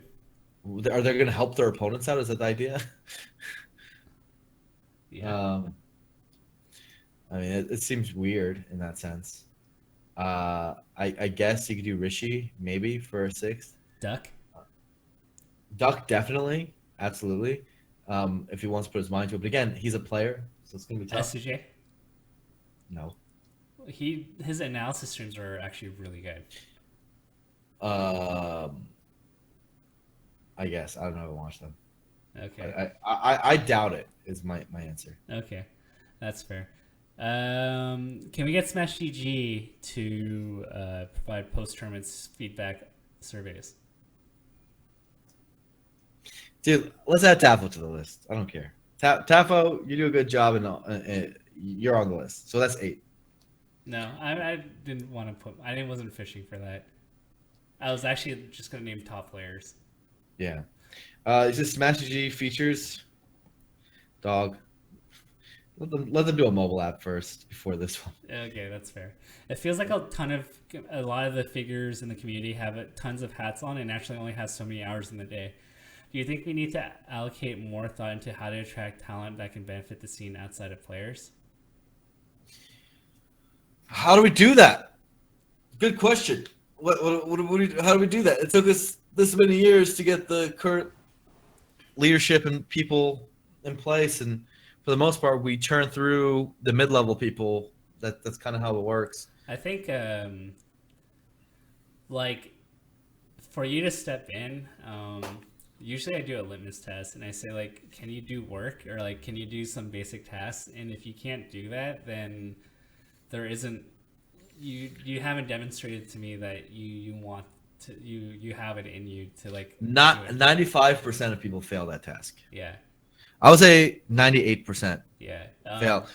In my experience, I literally sometimes I mean there have been times where I've literally gone to someone and say, "Hey, I really want X thing to happen. I am willing to spend, let's say, 50K on it. Right? This thing is something I think is important for the team. 50K. I'm delegating this to you. Give me updates as it goes along, and then months pass and like nothing happens. Right? That level of not doing shit, where it's like I'm over here trying to hand money to make something happen. And it's still if they can't do it with that kind of incentive, Nothing works. No. I think I don't know how do you know Dexter from League? More so. Yeah. Like he put it best today, and this happens a lot with us, and me especially. This is why like I kind of am like jaded. He said like a bunch of people ask him for jobs all the time, and he'll just say like, "Hey, can you pass me a resume?" And he'll give his email, and he doesn't get resumes from like 95% of the people that ask him for a job. Yeah, that happens too. Yeah, so I get asked about how to get hired at Twitch or and esports all the time, and then you spend like 20 minutes giving them good advice, and you even follow up, and then they don't do anything, and then it kind of jades you from like helping out more people because like 19 out of 20 people aren't going to do what you say. Yeah, so there's that. I think I watched your Tafel talk about backrooms, which was interesting, and a big point you made was that like you can get a group of, let's say, 50 people together, and then in the end it always evolves down to like 3 people doing work. So I mean, it's true, right? Like it's true. Like It's how companies work too. Like you look, even big companies, like 90% of people just go to work and don't do anything. Like there's so many useless ass people in every company. Like they just don't do anything. That's normal. That's the American dream. So that's like the Homer Simpson life. it's just the truth. I mean, I don't know any other way to say it, but like some people just aren't reliable. Won't do it, especially for for $0 like Smash requires, and for as much passion and work as some of these things require. Like they just won't do it. And even if they'll do it for like, let's say, building their own brand or building their own thing, like let's say they're a TO and they really want to build their own little thing in their own little corner of the world. They don't want to build something like that's beneficial to all that they can't go and say and take credit for. Like getting the people who will do work that they can't directly take credit for, that no one will know that they did except for themselves potentially, or no, like nothing else, Yeah. that's difficult, right? Like, I think what tilted me was like people are saying like it's nepotism and like for me to get like freelance gigs, like not just commentary. I'm just like, no, bitch. Like I like grinded this shit to get to where I am, and I put in like work left and right, and I proved myself to like the people who work at these esports companies. Like, it takes work, and it's not easy. Anyway, I'm going to skip this next question because it's making fun of a commentator, so I'm not going to answer that one. You know who you are in chat if you're answering that. Of course, every scene is different, but if you had to guess, what could most local scenes use most? More events? Question mark. Bigger events? Better streams? Bigger pots? Better TO pay? What would it be? None of the above. I think players need a better reason to play. There needs to be a better bottoms up top rank system to give people a reason to play. I think Premier Locals need to come back. Premier Locals not being a thing, it's extremely detrimental to the scene. Has led to the lack of storyline within local scenes. Um, there needs to be, of course, good streamers are always necessary if they're very hard to find. But if we're going to fund anything, it'd be production such that those names can get exposure. And then there needs to be more cross regional encounters, right? Like I don't think brands can really grow if the event is the same week after week or month after month or whatever. Um, I think you really need like NorCal invading SoCal or New York coming to Texas, like that kind of stuff is super exciting and gets people engaged. And so like that part's harder to solve, but like it at least grows that premier local brand. And I think the TOs infrastructurally in each region need to work together and understand that like what they're in it for. And you need ultimately it always comes down to key people. And if you end up having like one of the superstar leaders in the scene in your scene making things happen, it's often the biggest difference maker. Um, Good answer. You know more about that space than I do, so I'm not. I don't really think I can add anything. Armada keeps talking about how his Game and Watch has destroyed every puff he's played. Do you think he will ever use them against Hungry Box? No. Nope. Okay. The only thing I could see is if he's super desperate and like he goes down 0-2 in a set and like just wants a change of pace. That's the only scenario I can see that happening. Opinions on Summit using UCF when we can assume the other big majors will not. Have they confirmed UCF?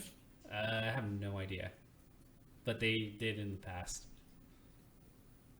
They're I mean, right now it's discretion. Like most of the majors aren't running it, is the truth of late, and Oh, some they events will confirmed. run it. They confirmed UCF. So they're gonna do it. Full Bloom's gonna do it. Summit's gonna do it. Uh, and then we know some of the events in summer are definitely not gonna do it. So um, it's gonna be divided until we have a long-term solution like an adapter or something. It's just the way it is right now. So Godspeed, Hacks Money. Save us. Um, Odds Plup wins Genesis 5 without Stadium twice. It's probably like a lot lower. Probably like 20%. It's basically like what's the odd of him winning a better like a worse stage? I would say like 25-30%. Um, am I bad? Am I bad? All right, I'm gonna skip that. Since you answered that Smash players don't have to work hard, does this mean that you think Leffen can balance melee and DBZ or DBFC? He maybe could. I mean, it's definitely possible. We've seen it in other esports. I just think melee's really hard, so it's hard to think that he could. It's hard to think he'd break the barriers he is while doing it. But I mean, hey, man, he's amazing. So maybe it's doable. Yeah. Um, do you think I can? We can both answer this one. It's pretty interesting. Do you think contracts from esports teams need to be asking more of top players in order to incentivize more participation from them and growing the scene as a whole, as opposed to just their own personal brand within the scene, which is what it feels like most top players do now, if at all. Dog, esports teams have a lot bigger fish to fry than Smash Brothers. So right like, if we were to compare like scope, like if a team owns a Smash player in like a league or an Overwatch team, like we're like 1% of resources. Yeah, so like I'm not saying that they can't do a better job on this respect, but I'm just saying that they're blowing tons of money and losing tons of money in other games. And so when they're talking about efficiency in terms of how to save money, there's other ways to do it, you know? Yeah, So, I will say this: if we're to take kind of the converse of this, if a Smash player wants to justify getting paid more, they should be doing more. Because right now, people can get away with sitting like there are some teams that are kind of like catching on to like their players not doing much, but for the most part, like for the fact they make such little money, like relative to like other esports, which is still decent money, like it's because they're not doing much. But if they want to go like, oh, like I want to raise my salary for like the next year and actually see like growth in career, like they have to be able to justify it, and I don't see most players doing that. yep. So that's like my opinion on it. Hmm. And I don't necessarily even mean just Melee. Like the way that Mango is growing his brand is actually increasing his value a lot. And the fact that he engages fans, he's really good at activating fans to like actually pay for things and like get subs and actually provide meaningful like activations it means a lot. Yeah. So those are my thoughts on like teams and Blur. That's the last question I got. Nice. Unless you want to answer this question about what we think about the Miami Heat. Miami Heat? Is that the question? Yeah. No, I Wait, don't how know. about that? Like, how about that Western Conference race, playoff race? Dude, it's a nail biter. We don't have Kawhi, but we're still fighting like dogs, man. We're out here. We're out here, man. Yeah. Dude, did you see the score to like the Charlotte Memphis game? No, what happened? It was 140-79. Oh, geez, they got by Charlotte. How does Charlotte beat you that bad? Memphis, what happened? Dude, Memphis is a train wreck. Dude, Kemba Walker went off for 46 points. That's crazy. 13 of 18, and he made 10 threes. That's actually crazy. And Dude, Charlotte didn't even have Dwight Howard either.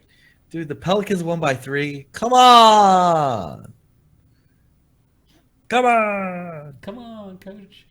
Yeah, Lonzo Ball went 2 of 15. Come on. Alrighty. So it doesn't look like we have any more questions. Spurs held players only meeting imploring Kawhi Leonard to return to lineup. Kawhi, what is going on? Please. Did you hear that Woj report? Or Woj? No, I just read it right now. All right, let's end the show. End the show so I can read about this. Okay, so I'm going to stop.